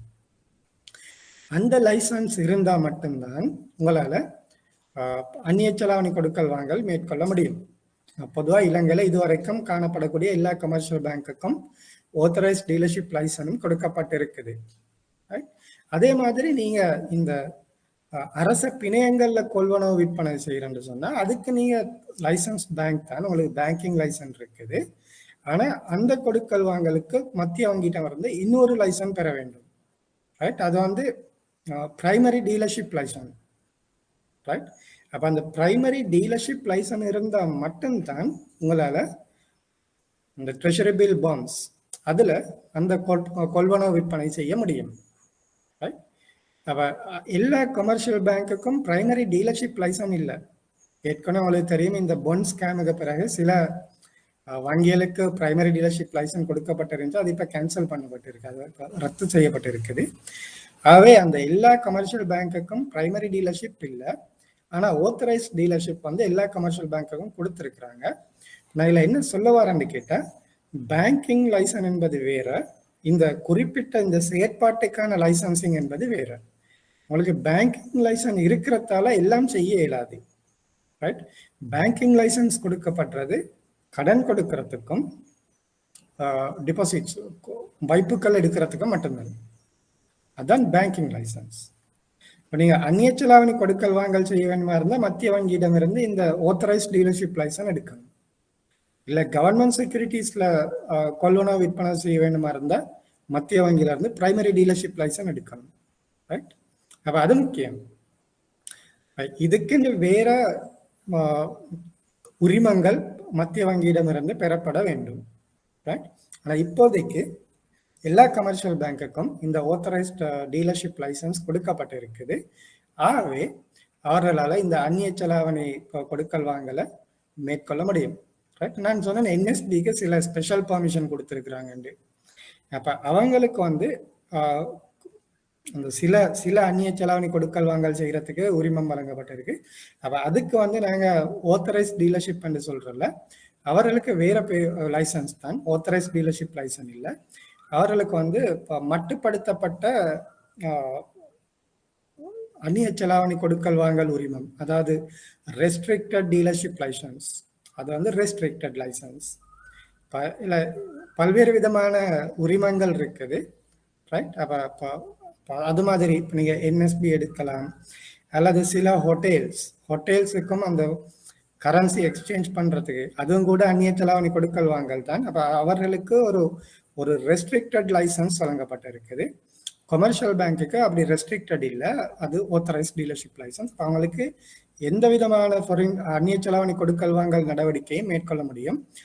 ரெஸ்ட்ரிக்டட் லைசன்ஸ் வழங்கப்பட்டிருந்தால் அந்த லைசன்ஸ்ல என்னென்ன அனுமதிக்கப்பட்டிருக்கோ அந்த வியாபாரம், அந்த அந்நிய செலாவணி வியாபாரம் மாத்திரமே செய்ய முடியும். ரைட்? அவரோட லைசன்ஸ்ல போட்டிருப்பாங்க அவங்களுக்கு இது தான் செய்யலாம். அப்போ அப்படி சில அந்நிய செலாவணி கொடுக்கல் வாங்கல் குறிப்பிடப்பட்டு உரிமம் வழங்கப்பட்ட அது ரெஸ்ட்ரிக்டட் லைசன்ஸ். அப்படி இல்லை எல்லா விதமான அந்நிய செலாவணி கொடுக்கல் வாங்கல் செய்ய முடியும் என்று அந்த அனுமதி பத்திரம் வழங்கப்பட்டன்னு சொன்னா அது ஆத்தரைஸ்ட் டீலர்ஷிப். அப்போ கமர்ஷியல் பேங்க் எல்லாமே ஆத்தரைஸ்ட் டீலர்ஸ். ரைட்? ஆனால் அந்த லைசன்ஸ் வேற, இந்த லைசன்ஸ் வேற. ஓகே. அதாவது அந்நிய செலாவணி பரிமாற்றத்துக்கு மத்திய வங்கியால் அங்கீகரிக்கப்பட்ட விற்பனையாளர் என்ற அந்த உரிமம் தேவைப்படும். இது அனைத்து உரிமம் பெற்ற வணிக வங்கிகளையும் உள்ளடக்கியது. அது இன்னைக்குத்தான், எதிர்காலத்துல நிலைமை மாற்றமடையும். ஏன்னு கேட்டா, ஏதாவது ஒரு வங்கி, இப்ப நான் பிரைமரி டீலர்ஷிப்ல சொன்னேன், அந்த பாண்ட், ட்ரெஷரி பாண்ட் ஸ்கேமுக்கு பிறகு அந்த பேங்க்ல காணப்பட்ட அந்த ஃப்ராடோ அல்லது மிஸ்கண்டக்டோ ஏதோ ஒரு காரணத்துக்காக அந்த உரிமம் ரத்து செய்யப்பட்டிருக்கு. ஆனா பேங்கிங் லைசன்ஸ் இன்னும் இருக்குது. ரைட்? அப்ப அத மாதிரி ஏதோ ஒரு இந்த அந்நிய செலாவணி கொடுக்கல் வாங்கல ஏதோ ஒரு மிஸ்கண்டக்டோ அல்லது ஒரு ஃப்ராடோ ஏதோ ஒன்று நடக்கும் என்று சொன்னா அந்த பேங்கினுடைய ஆத்தரைஸ்ட் டீலர்ஷிப் பறிக்கப்படலாம். ரைட்? ஆனா இன்ன வரைக்கும் அப்படி நடந்தில்லை. எதிர்காலத்துல நடக்கிறதுக்கு வாய்ப்பு இருக்குது. ஓகே. அப்ப இன்னைக்கு அனைத்து உரிமம் பெற்ற வணிக வங்கிகளும் இந்த ஆத்தரைஸ்ட் டீலர்ஷிப் என்ற லைசன்ஸ் இருக்குது. ஆகவே அவர்களால இந்த அந்நிய செலாவணி கொடுக்கல் வாங்கலை மேற்கொள்ள முடியும். இந்த சந்தை நாணய மாற்றத்தின் மூலம் வங்கி முறைமைக்குள் அந்நிய செலாவணி திரவத்தன்மை முகாமைத்துவத்திற்கு உதவுகின்றது. இந்த அந்நிய செலாவணி கொடுக்கல் வாங்கல் நடைபெறுவதன் மூலம்தான் அந்நிய செலாவணி திரவத்தன்மை இந்த நாட்டுக்குள் காணப்படுகின்றது. அப்படி இல்லைன்னா எங்களோட நாட்டில் ஃபாரின் கரன்சி வராது. ரைட்? நான் கொடுக்கல் வாங்கல் செய்யலை, எங்களோட டொமஸ்டிக் இக்கானமி தான், நாங்கள் எந்த வெளிநாட்டோடையும் கொடுக்கல் வாங்கல் செய்யலைன்னு சொன்னால் எங்களோட நாட்டில் வெளிநாட்டு செலாவணி காணப்பட மாட்டாது. அப்போ இன்னைக்கு அதான் நிலைமை. இப்போ இன்னைக்கு உங்களுக்கு தெரியும், பேங்க்கில் நிறைய இந்த ஃபாரின் கரன்சி லிக்விடிட்டி ப்ராப்ளம் இருக்குது. ரைட்? பேங்க்ல வேலை செய்கிறாக்களுக்கும் தெரியும், அல்ல பிஸ்னஸ் செய்கிறாக்களுக்கும் தெரிஞ்சிருக்கும். ஃபாரின் கரன்சி கேட்டால் ஓகே, அவங்கள்ட்ட பேங்க்ல ஃபாரின் கரன்சி இல்லை, டாலர் இல்லை. அப்போ அதுக்கு காரணம் என்னன்னு கேட்டீங்கன்னா, எங்களோட இந்த வெளிநாட்டு கொடுக்கல் வாங்கல் ஒரு விதத்தில் மட்டுப்படுத்தப்பட்டு இருக்குது. ரைட்? ஒன்று எங்களோட இம்போர்ட்ஸ் கண்ட்ரோல், அதாவது இம்போர்ட்ஸ் கட்டுப்படுத்தப்பட்டு இருக்கு, இறக்குமதிகள் கட்டுப்படுத்தப்பட்டு இருக்கு. அப்போ அதே நேரம் வெளிநாட்டு செலாவணி மூலங்கள், அதாவது இலங்கைக்கு எப்படி வெளிநாட்டு செலாவணி வரும் என்று கேட்டீங்கன்னா, இலங்கையை பொறுத்தவரையில அதிகமான வெளிநாட்டு செலாவணி உட்பாய்ச்சல், நான் ஏற்கனவே சொல்லியும் இருக்கிறேன், உட்பாய்ச்சல் இந்த டூரிசம் சுற்றுலாத்துறை மூலமாகவும், ஒர்க் ரெமிட்டன்ஸ் அதாவது வெளிநாட்டில் வேலை செய்யக்கூடிய இலங்கையர்கள் இலங்கைக்கு அனுப்பக்கூடிய அந்த பண அனுப்பல்கள் ரெமிட்டன்சஸ் மூலமாகவும் ஏற்றுமதி மூலமாகவும் தான் இலங்கைக்கு வருமானம் கிடைக்குது. இந்த கொரோனா காரணமாக டூரிசம் என்றது அறவே இல்லை. ஒர்க்கர் ரெமிட்டன்ஸும் நிறைய குறைவடைஞ்சிருக்கு. காரணம் என்னன்னு கேட்டால் வெளிநாட்டுலையும் கூட இந்த கொரோனா பாதிப்பால் இலங்கையர்கள் எவ்வளவு பேர் வேலை இல்லாமல் போயிட்டு நாட்டுக்கு திரும்பி வந்திருக்கிறாங்க. அது ஒரு காரணம். ரெண்டாவது காரணம், அந்த வேலை செய்கிறவங்க கூட இப்போ இது ஒரு எமர்ஜென்சி என்ன, அப்போ அந்த சல்லியை அங்கேயே வச்சு கொள்றாங்களே தவிர இங்கே அனுப்புறாங்க. ஏன்னா அங்கேயும் எந்த எமர்ஜென்சி எவ்வளவு சல்லி தேவைப்படும்னு தெரியாது. அப்போ கிடைச்ச சம்பளத்தை அப்படி அந்த நாட்டிலே வச்சு கொள்றாங்க. அவங்களோட அந்த எதிர்பார்க்கப்படாத ஏதாவது தேவைகள் வருமான்ற ஒரு பயத்தால அவை இலங்கைக்கு அந்த பண அனுப்பல்கள் குறைஞ்சிருக்குது. அந்த ரெண்டு காரணத்தை, ஒன்று வேலை இல்லாம நிறைய பேர் நாட்டுக்கு திருப்பி அனுப்பப்படுறாங்க. அடுத்தது வேலை இருக்கிறவங்களும் கூட வந்து அவங்களோட சம்பளம் குறைக்கப்பட்டிருக்குது. அப்போ சில நாட்டுகள்ல சேலரி கட், சம்பளம் குறைக்கப்பட்டிருக்குது. இல்லது அந்த கிடைக்கக்கூடிய சம்பளத்தை அவங்களோட அங்க ஏதாவது அன்எக்ஸ்பெக்டட் எதிர்பார்க்கப்படாத தேவைகள் வரும் என்ற ஒரு பயத்துல அங்கேயே வச்சிருக்கிறாங்க. அப்போ ஒர்க்கர் ரெமிட்டன்ஸும் குறைஞ்சது, டூரிசம் அறவே இல்லை. எக்ஸ்போர்ட்டும் கூட இலங்கையில பெரிய அளவு எதுவும் எக்ஸ்போர்ட் முதையும் கூட இருக்கல. எங்களோட எக்ஸ்போர்ட் ஏர்னிங்ஸை விட டூரிசமும் இந்த ஒர்க்கர் ரெமிட்டன்ஸும் தான் எங்களோட இலங்கைக்கு வெளிநாட்டு செலாவணி அதிகமாக வாரத்துக்கான காரணமா இருந்தது. எக்ஸ்போர்ட் ஒரு சிறிய அளவு தான் இருந்துச்சு. ஆனாலும் கூட இப்போ ஏனைய நாடுகளும் இப்போ இலங்கை எப்படி இம்போர்ட் கண்ட்ரோல் வச்சிருக்கோ அதே மாதிரி ஏனைய நாடுகளும் சில இம்போர்ட் ரெஸ்ட்ரிக்ஷன் வச்சிருக்கிறாங்க. ஆகவே எங்களோட எக்ஸ்போர்ட்டர்ஸும் அதால பாதிக்கப்படுறாங்க. ரைட். அப்ப இந்த இந்த சர்வதேச கொடுக்கல் வாங்கல் நடைபெற்றால் மாத்திரமே அந்நிய செலாவணி திரவத்தன்மை ஒரு நாட்டுக்கு அந்த எங்கட நிதியியல் முறைமையில காணப்படும். அப்ப இந்த இன்றைய காலகட்டத்தில் உங்களுக்கு தெரியும், இந்த கொரோனாவால நான் சொன்ன இந்த காரணங்களால சர்வதேச கொடுக்கல் வாங்கல் பெரிய அளவுல மட்டுப்படுத்தப்பட்டிருக்குது. ஆகவே நாட்டுல அந்நிய செலாவணி திரவத்தன்மையும் பற்றாக்குறையா காணப்படுது. அப்ப இந்த சந்தை நாணய மாற்றத்தின் மூலம் வங்கி முறைமைக்குள் அந்நிய செலாவணி திரவத்தன்மை முகாமைத்துவத்திற்கு உதவுகின்றது. அப்ப இந்த அந்நிய செலாவணி கொடுக்கல் வாங்கல் நடைபெற்ற மாத்திரமே அந்நிய செலாவணி திரவத்தன்மை எங்கட வங்கி முறைமையிலேயோ அல்லது நிதியியல் முறைமையிலேயோ காணப்படும். சர்வதேச கொடுக்கல் வாங்கல்கள் ஏதாவது ஒரு விதத்துல பாதிக்கப்படுமா இருந்தா இந்த அந்நிய செலாவணி திரவத்தன்மை பிரச்சனை அந்த நாட்டுக்குள் உருவாகும். அப்ப இலங்கையில இப்ப அதுதான் நடந்திருக்குது.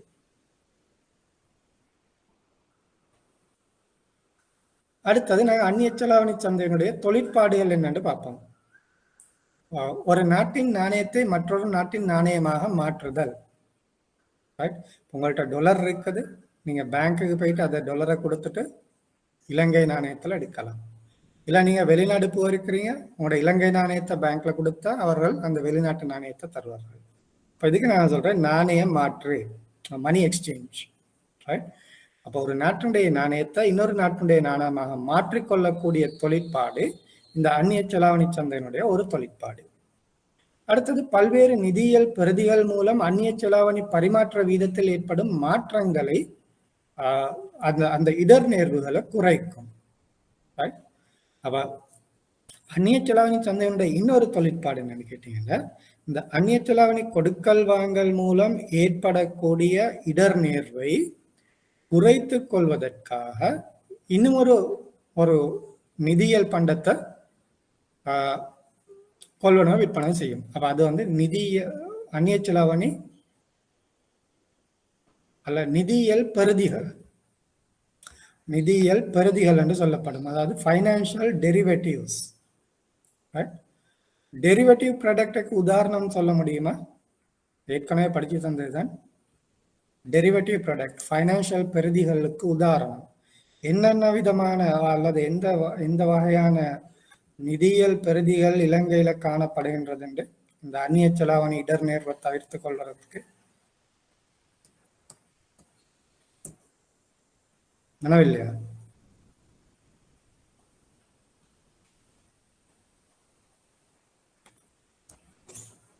ஏற்றுமதி இறக்குமதி வியாபாரத்துல ஏற்றுமதியாளராலையும் அல்லது இறக்குமதியாளராலையும் அந்த அந்நிய செலாவணி இடர் நேர்வை குறைக்கிறதுக்காக இன்னும் ஒரு நிதியியல் பண்டம் அவர்கள் கொள்வனவு செய்வார்கள்.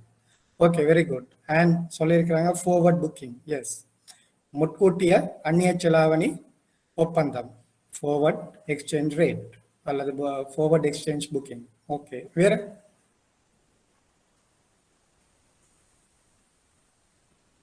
வேற என்ன நிதியியல் பிரதிகள் காணப்படுது இலங்கையில்? ஸ்வாப்ஸ் டிரான்சாக்ஷன், ரைட், அந்நிய செலாவணி பரிமாற்று ஒப்பந்தம். ஒன்று முன்னோக்கிய அந்நிய செலாவணி முன்னோக்கிய ஒப்பந்தம், அடுத்தது அந்நிய செலாவணி பரிமாற்று ஒப்பந்தம், ஸ்வாப்ஸ் டிரான்சாக்ஷன். இலங்கையில பொதுவாக இந்த ரெண்டு தான் இருக்குது. இது தவிர இன்னும் நிறைய டெரிவேட்டிவ் ப்ராடக்ட்ஸ் இருக்குது, ஆப்ஷன்ஸ் இருக்குது, ஃபியூச்சர்ஸ், ஆப்ஷன்ஸ், அப்படி கமாடிட்டி டெரிவேட்டிவ்னு நிறைய இருக்குது. ஆனால் இலங்கையில் வந்து பொதுவாக பயன்படுத்தக்கூடியது இந்த ஃபார்வர்ட் கான்ட்ராக்டும் ஸ்வாப்ஸ் டிரான்சாக்ஷன்ஸ் தான். அப்போ இந்த ஃபார்வர்ட் அல்லது ஸ்வாப்ஸ் இதுவும் கூட இந்த அந்நிய செலாவணி சந்தையில தான் கொடுக்கல் வாங்கல் செய்யப்படுகின்றது. இந்த பொருட்கள் அந்நிய செலாவணி சந்தையில தான் வங்கிகளால் விற்பனை செய்யப்படுகின்றது. இவற்றுடைய நோக்கம் என்னன்னு கேட்டீங்கன்னா, அவர்கள் ஏற்கனவே மேற்கொண்ட அந்நிய செலாவணி கொடுக்கல் வாங்கல் மூலம் ஏற்படக்கூடிய அந்நிய செலாவணி இடர்நேர்வை குறைத்துக் கொள்றதுக்கு, அதான் என்னுடைய நோக்கம். அடுத்தது இறக்குமதியாளருக்கு நிதி அளித்தல். அப்ப இறக்குமதியாளருக்கு நீங்க ருபீஸ் இலங்கை நாணயத்துல கடன் கொடுத்தீங்கன்னா அது பொருத்தம் இல்லை. ஏன், அவர் இறக்குமதியாளர் ஏற்றுமதி, அதாவது வெளிநாட்டுக்கு பணம் கொடுக்க வேண்டும்.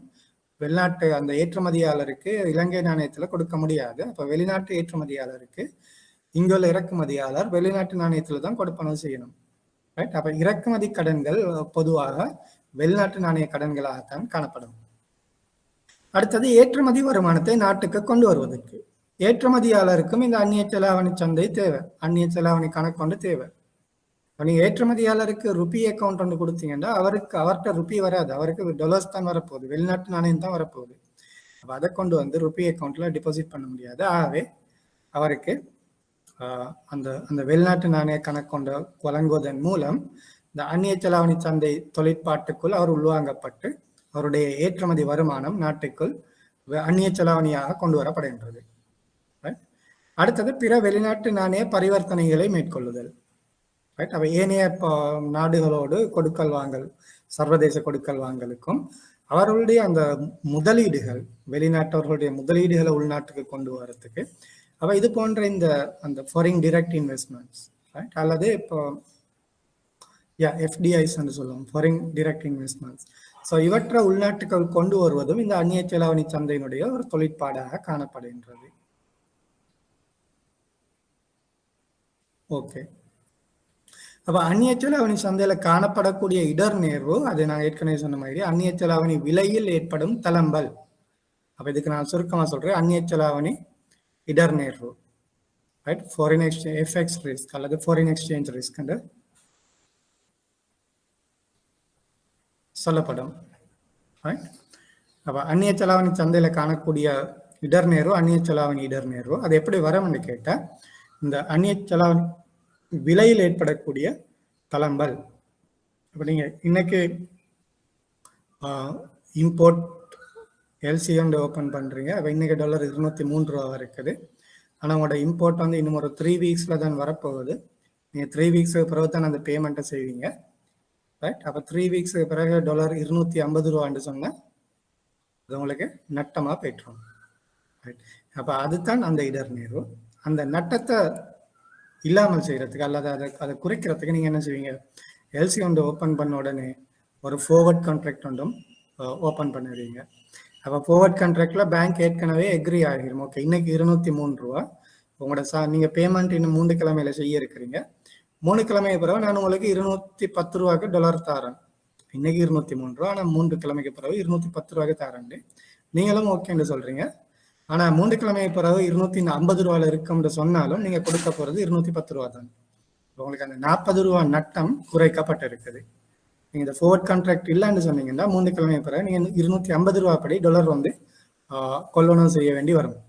ஃபார்வர்ட் கான்ட்ராக்ட் இருக்கிறதால அந்த ஏற்கனவே வங்கியும் வாடிக்கையாளரும் 210 ரூபாயில எக்ரி ஆகி இருக்கிறாங்க. ஆகவே அந்த 3 கிழமை பிறகு என்ன விலை இருந்தாலும் 210 ரூபாயில அந்த கொடுக்கல் வாங்கல் மேற்கொள்ளப்படும், ரைட். அப்ப அந்நிய செலாவணி சந்தைண்டா என்னன்னு தெரியும், அந்நிய செலாவணி கொடுக்கல் என்னென்ன கொடுக்கல் வாங்கலுக்கு இந்த அந்நிய செலாவணி சந்தை பயன்படுத்தப்படுகின்றது என்று தெரியும். அடுத்தது அந்நிய செலாவணி சந்தையின் இடர்நேர்வு என்னன்றது தெரியும். அந்த இடர்நேர்வு எவ்வாறு குறைக்கப்பட வேண்டும்ன்றதும் தெரியும். இப்போ இந்த விடயங்கள் நீங்க கட்டாயம் தெரிஞ்சிருக்கணும் எக்ஸாமுக்கு. அடுத்தது அந்நிய செலாவணியில வைப்புக்கள் ஏற்றுக்கொள்ளப்படுகின்றது. ரைட். அப்ப இதற்கு இந்த அந்நிய செலாவணி கணக்குகள் சில குறிப்பிட்ட கணக்குகள் குறிப்பிட்ட நோக்கங்களுக்காக மத்திய வங்கியால் அறிமுகப்படுத்தப்பட்டிருக்குது. அப்ப இதுல நிறைய கணக்குகள் காணப்படுகின்றது. ஒவ்வொரு நோக்கத்துக்கும் ஒவ்வொரு அந்நிய செலாவணி கணக்கு வச்சிருக்கிறாங்க. நாங்கள் எல்லாம் தெரிஞ்சு கொள்ள தேவையில்லை. உங்களோட இந்த மட்டத்துல சில முக்கியமான அந்நிய செலாவணி கணக்குகள் காணப்படுகின்றது. அதை நீங்க கட்டாயம் தெரிஞ்சிருக்கணும். இப்போ இதுல ஒன்றுதான் பர்சனல் ஃபாரின் கரன்சி அக்கௌண்ட், தனியால் அந்நிய செலாவணி கணக்கு. அது பேர்லயே உங்களுக்கு தெரியும். இது ஒரு தனிநபர் அவருக்கு அந்நிய செலாவணியில ஒரு கணக்கொண்டு ஆரம்பித்து அதுல வைப்புகள் மேற்கொள்ள வேண்டுமா இருந்தால் அவரால் ஆரம்பிக்கப்பட வேண்டிய ஒரு கணக்கு. ரைட். அப்ப தனிநபர் அவருக்கு ஒரு அந்நிய செலாவணி வருமானம் ஒன்று காணப்படுகின்றது. அவரு ஒரு கம்பெனில வேலை செய்யறாரு. ஆனா அவருடைய சேலரி டாலர்ல பே பண்றாங்க. இலங்கையில அப்படி கம்பெனிகள் இருக்குது. பிஓபி கம்பெனிகள்ஸ், பிபிஓ கம்பெனிகள்ஸ், ரைட், பிபிஓ. அப்ப அந்த கம்பெனி உண்மையிலேயே வெளிநாட்டுல காணப்படும். ஆனா இலங்கையில அவர் அந்த கம்பெனி ஆன்லைன்ல அவர் வேலை செய்வாரு. இலங்கையில இருந்து அவருடைய சம்பளம் எப்படின்னு கேட்டீங்கன்னா வெளிநாட்டு நாணயத்துல வழங்கப்படும். அப்படி இல்லை இவர் ஒரு அடிக்கடி வெளிநாட்டு போயிட்டு வரக்கூடிய ஒருத்தர். ஆகவே அவருக்கு அந்த வெளிநாட்டு வருமானங்கள் காணப்படுகின்றது. அவை தனியால் அந்நிய செலாவணி கணக்குன்றது ஒரு தனிநபர், அதுவும் வெளிநாட்டு வருமானம் மூலம் காணப்படக்கூடிய ஒருத்தரா இருக்கணும். ரைட். இப்போ உதாரணத்துக்கு சொல்லாம எனக்கு எந்த டாலர்ஸ், அதாவது வெளிநாட்டு நாணயம் எனக்கு எப்படிக்குமே வரதில்லை. எனக்கு போயிட்டு சும்மா ஒரு ஃபாரின் கரன்சி அக்கௌண்ட் திறக்க இயலாது. திறந்தாலும் பிரயோஜனம் இல்லை. ரைட். அப்ப எனக்கு ஏதாவது ஒரு டாலர் வெளிநாட்டு நாணய வருமானம் என்று காணப்படுமா இருந்தா ஏதோ ஒரு வகையில, ரைட், ஏதோ ஒரு வகையில வெளிநாட்டு நாணய வருமானம் என்று காணப்படுமா இருந்தா, அப்படி இல்லை நீங்க வெளிநாட்டுல வேலை செய்றீங்க, ரைட், நீ ஒரு எக்ஸ்பேட்ரியேட் வெளிநாட்டுல வேலை செய்றீங்க.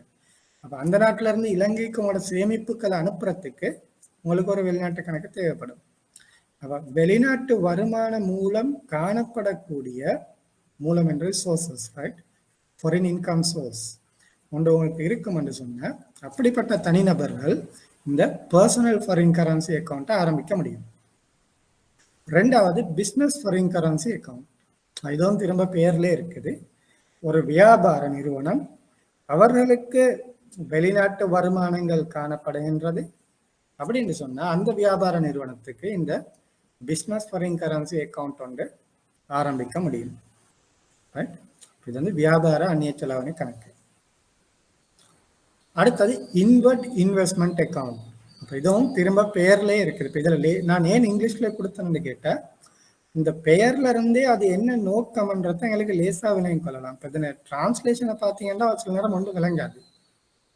ரைட். அது ஏதோ மாதிரி இருக்கும் டிரான்ஸ்லேஷனை பார்த்தீங்கன்னா. எக்ஸாம்ல பயப்பட வேணாம். எக்ஸாம் பேப்பர்ல இதை மாதிரியான விடயங்களுக்கு கட்டாயம் இங்கிலீஷ் டிரான்ஸ்லேஷனோட தான் வரும். ரைட். அப்ப இதுக்கு சொல்ல உள்ளார்ந்த முதலீட்டு கணக்கு என்று சொன்னாலும் கூட வித்தின் பிராக்கெட் அவங்க கொடுத்துருப்பாங்க இன்வெர்ட் இன்வெஸ்ட்மெண்ட் அக்கௌண்ட். தப்பி தவறி அப்படி இல்லைன்னு வைங்க, டிரான்ஸ்லேட் பண்ணவர் அதை மிஸ் பண்ணிட்டாரு. உங்களுக்கு பொதுவாக எப்படின்னு கேட்டால் நாங்கள் இங்கிலீஷ் பேப்பர் மட்டும்தான் செய்வோம். செஞ்சுட்டு அப்போ அதை இப்போ சிங்கள மீடியம் அல்லது தமிழ் மீடியம் டிரான்ஸ்லேஷனுக்காக ஒரு டிரான்ஸ்லேட்டர் ஒருத்தர் கொடுப்பாங்க. கொடுத்து தான் டிரான்ஸ்லேட் பண்ணி எடுக்கிறது. அப்போ டிரான்ஸ்லேட்டர் அந்த இங்கிலீஷ் வேர்டை போட மறந்துட்டாரு. நீங்கள் தமிழ் வேர்டு உங்களுக்கு விளங்கல. என்ன செய்யலன்னு கேட்டால் நீங்கள் பயம் இல்லாமல் உங்களோட எக்ஸாமினர் அந்த எக்ஸாம் ஹாலில் சூப்பர்வைசர் இருப்பாங்க, அவங்கள்ட்ட நீங்கள் ஒரு இங்கிலீஷ் பேப்பர் வந்து கேட்டு எடுக்கலாம். ரைட். அது உங்களோட உரிமை. உங்களுக்கு விலங்கல்ல இல்லை டிரான்ஸ்லேஷனில் ஏதோ ஒரு டவுட் இருக்குது, இது பிழையா டிரான்ஸ்லேட் பண்ணப்பட்டிருக்கின்ற ஒரு டவுட் ஒன்று இருக்குது, உடனே நீங்கள் ஒரு இங்கிலீஷ் மீடியம் பேப்பரை கேட்டெடுங்க, எடுத்து அதை வாசிங்க. ரைட். அது கட்டாயம் உங்களால் செய்யலும் அந்த சூப்பர்வைசரும் கட்டாயம் தரணும். ரைட். அப்போ இதில் நான் ஏன் இங்கிலீஷ் மீடியத்தில் வச்சிருக்கிறேன்னு கேட்டால் அப்போ இந்த பேரை வாசிக்கிற நேரமே இது எந்த நோக்கத்துக்காக இந்த கணக்கு இருக்குன்றதை உங்களால் லேசாக விளங்கிக் கொள்ளலாம். அப்போ இன்வெர்ட் இன்வெஸ்ட்மெண்ட் அப்படின்னா முதலீட்டுக்காக இலங்கைக்குள் பணம் அனுப்பணும் அப்ப வெளிநாட்டுல இருக்கக்கூடிய ஒரு முதலீட்டாளர், அவர் இலங்கையரா இருக்கலாம் அல்லது வெளிநாட்டவரா இருக்கலாம், அது பிரச்சனை இல்லை. ஆனால் அவர் இலங்கைக்குள் வசிக்கல, அதாவது நான் ரெசிடென்ட். அப்ப நான் ரெசிடென்ட் என்பது இலங்கையினுடைய சிட்டிசனா இருக்கலாம் அல்லது ஃபாரின் சிட்டிசனா இருக்கலாம், இலங்கையரா இருக்கலாம் அல்லது வெளிநாட்டவரா இருக்கலாம். ஆனா அவர் இலங்கைக்கு வெளியில தான் வசிக்கிறார், நான் ரெசிடென்ட்.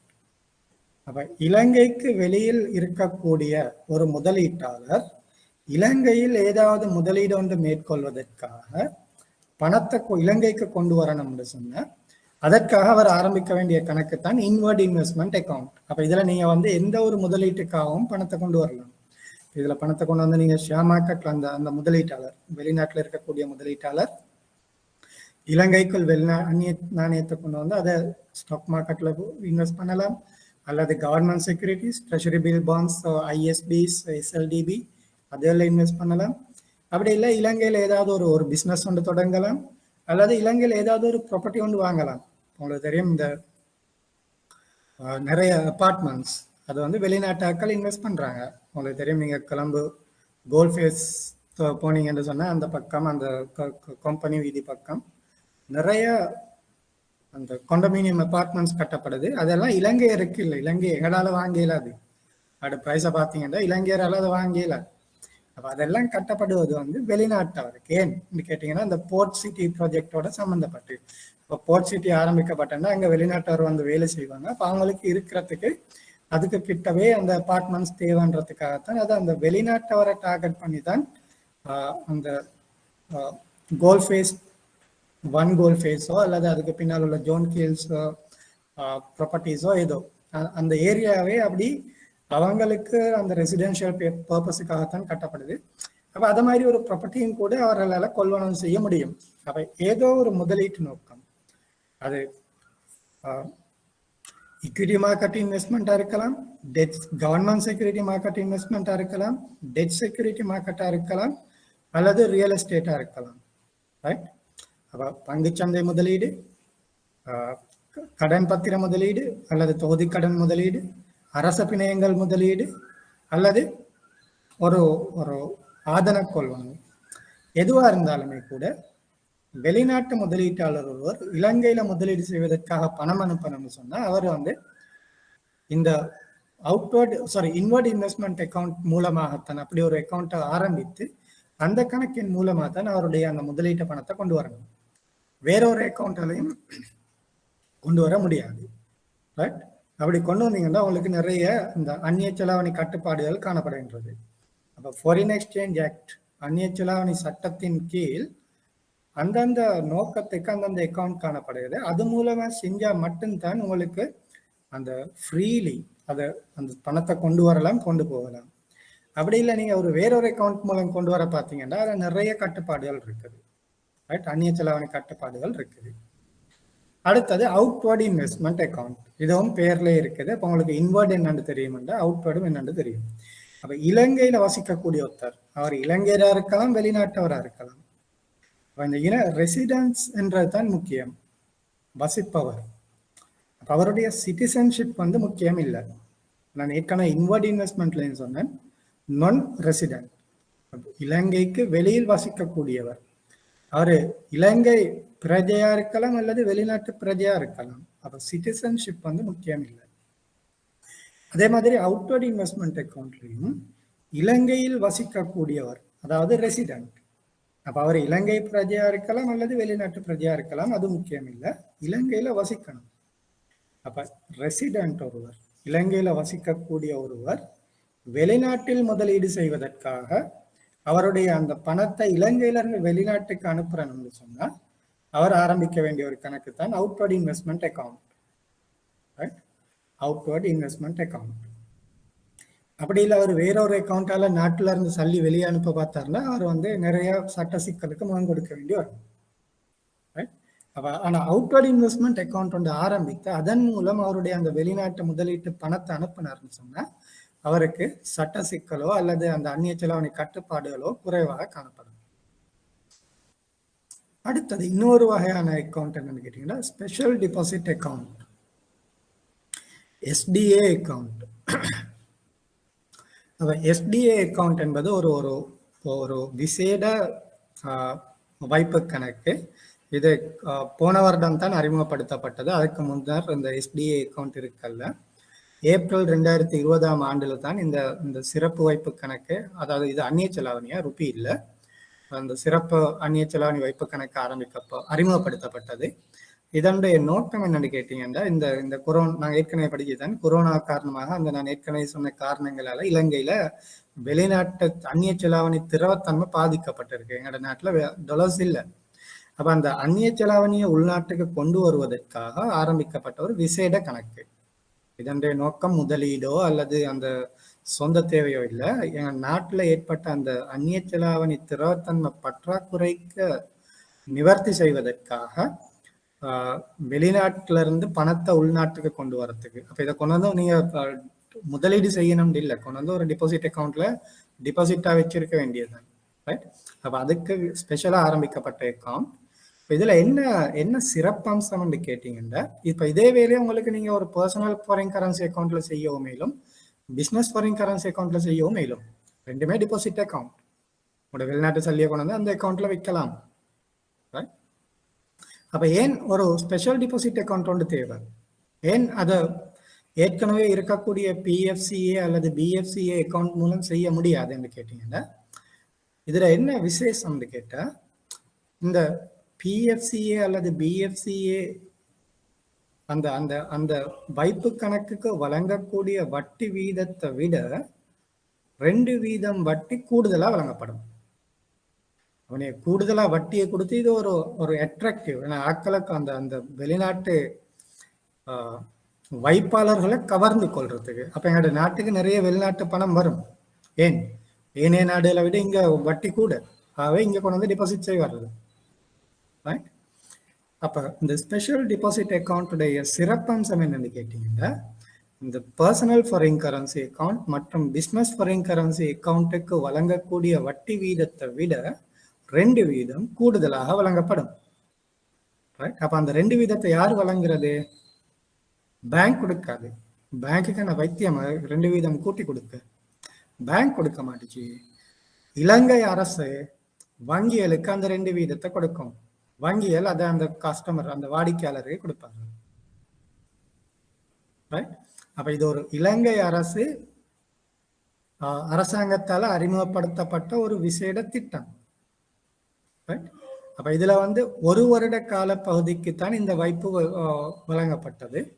அப்ப 2020 ஏப்ரல்ல இருந்து 2021 ஏப்ரல் வரைக்கும் நீங்க 1 வருட கால பகுதிக்கு அந்நிய செலாவணி கணக்கு, இந்த ஸ்பெஷல் டிபாசிட் அக்கௌண்ட் ஒன்று ஆரம்பித்து அதுல உங்களோட அந்நிய செலாவணி வைப்புகளை ஏப்ரல் 20 இருந்து ஏப்ரல் 21 வரைக்கும் 1 வருட கால பகுதிக்கு வச்சிருந்தீங்கன்னா உங்களுக்கு அந்த சாதாரண அந்நிய செலாவணி கணக்குக்கு வழங்கக்கூடிய வட்டி வீதத்தை விட 2 வீதம் கூடுதலாக வழங்கப்படும். சாதாரணமாக 4 வீதம் வழங்கப்பட்டா இந்த அக்கௌண்ட்டுக்கு 6 வீதம் வட்டி வழங்கப்படும். 2021 ஏப்ரல்ல முடிவடைஞ்சதுக்கு பிறகு திரும்பவும் அரசாங்கம் இன்னும் 1 வருடத்துக்கு நீடித்திருக்கு. அந்த வைப்பாளருக்கு தேவைண்டா அவர் 2021 ஏப்ரல்ல இருந்து 2022 ஏப்ரல் வரைக்கும் வச்சிருக்கலாம். அப்ப 2021 ஏப்ரல்ல காணப்படக்கூடிய வட்டி வீதத்தை விட 2 வீதம் கூடுதலாக இந்த காலப்பகுதிக்கு வழங்கப்படும். அப்ப இதனுடைய நோக்கம் அதான், அந்த இலங்கையில காணப்பட்ட அந்த அந்நிய செலாவணி திரவத்தன்மை நெருக்கடியை நிவர்த்தி செய்வதற்கு அரசாங்கத்தால் அறிமுகப்படுத்தப்பட்ட ஒரு விசேட வைப்பு கணக்கு. என்ன விசேடம்னு கேட்டா, சாதாரண அந்நிய செலாவணி வைப்பு கணக்குக்கு வழங்கக்கூடிய வட்டி வீதத்தை விட 2 வீதம் கூடுதலாக வழங்கப்படும். அந்த 2 வீதம் கூடுதலான அந்த கொடுப்பனவோ இலங்கை அரசாங்கத்தால மேற்கொள்ளப்படும். வங்கியால கொடுக்கப்பட மாட்டாது. சரி, அரசாங்கம் வங்கிக்கு சல்லி கொடுக்கலாண்டா வங்கியால அந்த கஸ்டமரை சல்லி கொடுக்க மாட்டாங்க. ஓகே, கடைசியா நாங்கள் விளங்கிக் கொள்ள வேண்டியது நொஸ்ட்ரோ அண்ட் வோஸ்ட்ரோ அக்கௌண்ட். ரைட். அப்ப இதுக்கு வந்து தமிழ் டிரான்ஸ்லேஷன் இல்லை. தமிழ்லையும் நொஸ்ட்ரோ அண்ட் வோஸ்ட்ரோண்டே தான் வரும். அப்ப நொஸ்ட்ரோ அண்ட் வோஸ்ட்ரோ அக்கௌண்ட் என்பது 2 வங்கிகளுக்கு இடையிலான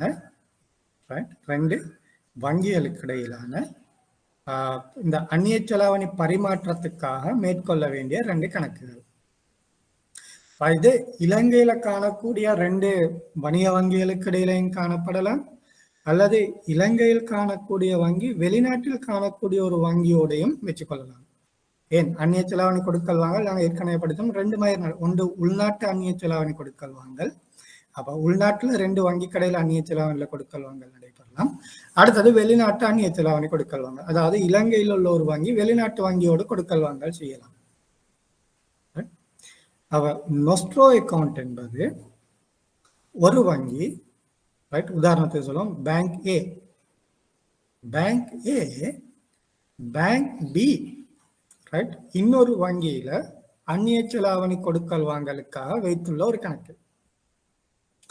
அப்ப பேங்க் ஏயும் பேங்க் பியும் ஒரு அக்கௌண்ட் வந்து வச்சிருப்பாங்க.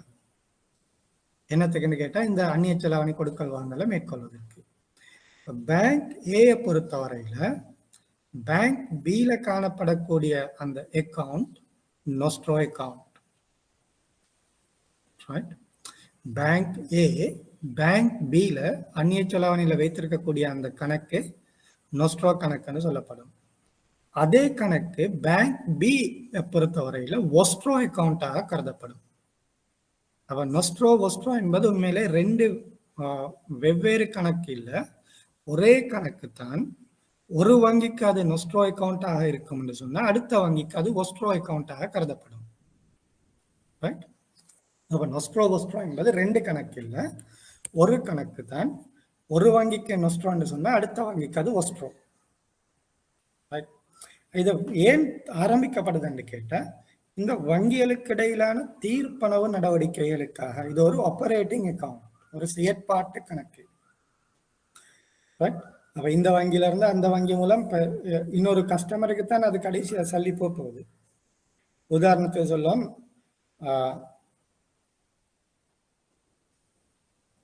ஓகே, இலங்கையில் உள்ள ஒரு இறக்குமதியாளர் ஜப்பானில் உள்ள ஒரு ஏற்றுமதியாளருக்கு ஒரு கொடுப்பனை ஒன்று செய்கிறாரு. அப்ப இலங்கையில் உள்ள அந்த இறக்குமதியாளருடைய கணக்குல இருந்து சல்லி எடுக்கப்பட்டு என்ன நடக்கும்? உதாரணத்துக்கு எடுப்போம், நாங்கள் இலங்கையில கமர்ஷியல் பேங்க்ல தான் அந்த கஸ்டமர் இருக்கிறது. அப்ப கமர்ஷியல் பேங்க் ஜப்பான்ல நாங்க சொல்லுவோம் மிட்சுபிஷி பேங்க். அப்ப மிட்சுபிஷி பேங்குக்கு சல்லி அனுப்பணும். ரைட்? அவரு என்ன செய்வாரு? அந்த கஸ்டமரை கொடுப்பாரு. அப்ப அதுதான் ப்ரொசீஜர். அப்ப இலங்கையில் உள்ள இறக்குமதியாளர்கிட்ட இருந்து சல்லி எடுத்து கமர்ஷியல் பேங்க் மிட்சுபிஷி பேங்க்ல கமர்ஷியல் பேங்க் வச்சிருக்கிற நொஸ்ட்ரோ அக்கௌண்ட்டுக்கு அனுப்பும். அப்ப மிட்சுபிஷி பேங்க்குக்கு அது ஒஸ்ட்ரோ அக்கௌண்ட். ரைட்? கமர்ஷியல் பேங்க்குக்கு நொஸ்ட்ரோண்டா, மிட்சுபிஷி பேங்க்குக்கு ஒஸ்ட்ரோ அக்கௌண்டா இருக்கும். அப்ப கமர்ஷியல் பேங்க் மிட்சுபிஷி பேங்க்ல உள்ள நொஸ்ட்ரோ அக்கௌண்ட்டுக்கு சல்லி அனுப்பின பிறகு மிட்சுபிஷி பேங்க், அப்ப அவங்களுக்கு அது ஒஸ்ட்ரோ அக்கௌண்ட் தானே, அந்த ஒஸ்ட்ரோ அக்கௌண்ட்ல இருந்து அந்த சல்லி எடுத்து குறிப்பிட்ட அந்த ஏற்றுமதியாளருடைய கணக்குக்கு அனுப்பும். Just an operating account. அப்ப இதுல பெனிஃபிஷரிஸ் இருப்பாங்க 2 பக்கமும்.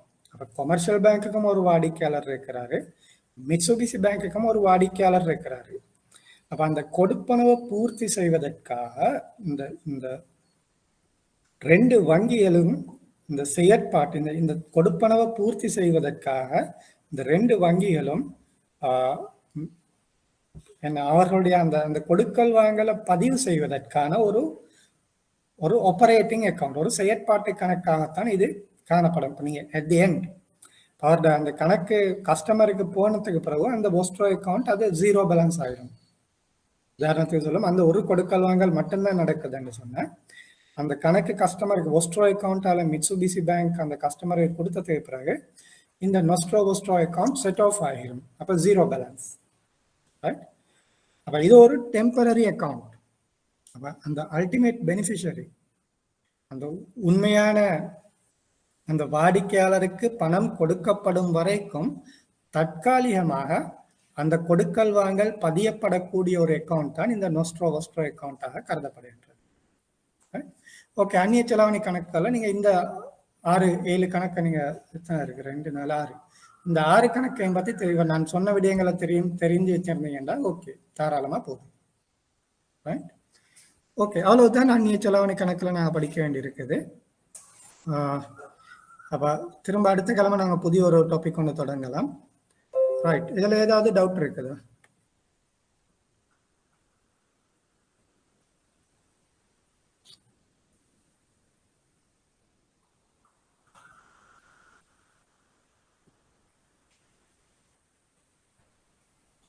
அந்நிய செலவணி கணக்குகள்ல அல்லது இப்போ இன்னைக்கு நான் படிச்ச இந்த டியூட்ஸ்ல ஏதாவது டவுட் இருக்கா கேட்க?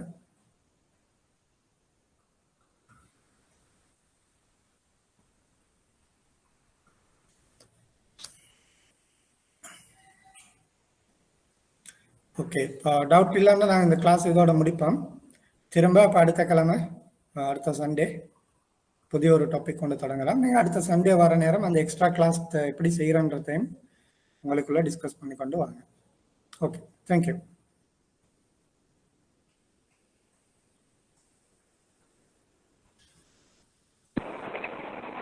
சார் டவுட் உண்டு. சொல்லுங்க. சார் நொஸ்ட்ரோ அக்கௌண்ட் இருந்தால் ஸ்ரீலங்காவில் இருக்கிற பேங்க் வந்து எஸ்சிபிக்கு பேமெண்ட் அனுப்பி அந்த பேங்க்கு கூட தான் இப்போ ஜப்பனீஸ் பேங்க்குக்கு பேமெண்ட் அனுப்புவாங்க. அதுதான் நொஸ்ட்ரோ. அதான் ஜப்பான்ல உள்ள பேங்க்குக்கு இல்லை, உண்மையிலே அது வந்து அந்த வாடிக்கையாளருக்கு தான் போக வேண்டும். அப்போ அதில் அல்டிமேட் பெனிஃபிஷரி வந்து ஒரு வாடிக்கையாளராக தான் இருப்பாரு, ரைட்? அப்போ அந்த வாடிக்கையாளருக்கு போக வேண்டிய அந்த டிரான்சாக்ஷனை பதிவு செய்யறதுக்கு தான் இந்த அக்கௌண்ட் பாதிக்கப்படுது. அப்படி இல்லை அது ரெண்டு இன்டர் பேங்க் டிரான்சாக்ஷன், ரெண்டு பேங்க்களுக்கு இடையிலானதா இருந்தால் அப்போ அங்கே அல்டிமேட் பெனிஃபிஷரி ஒன்று இருக்க மாட்டாங்க.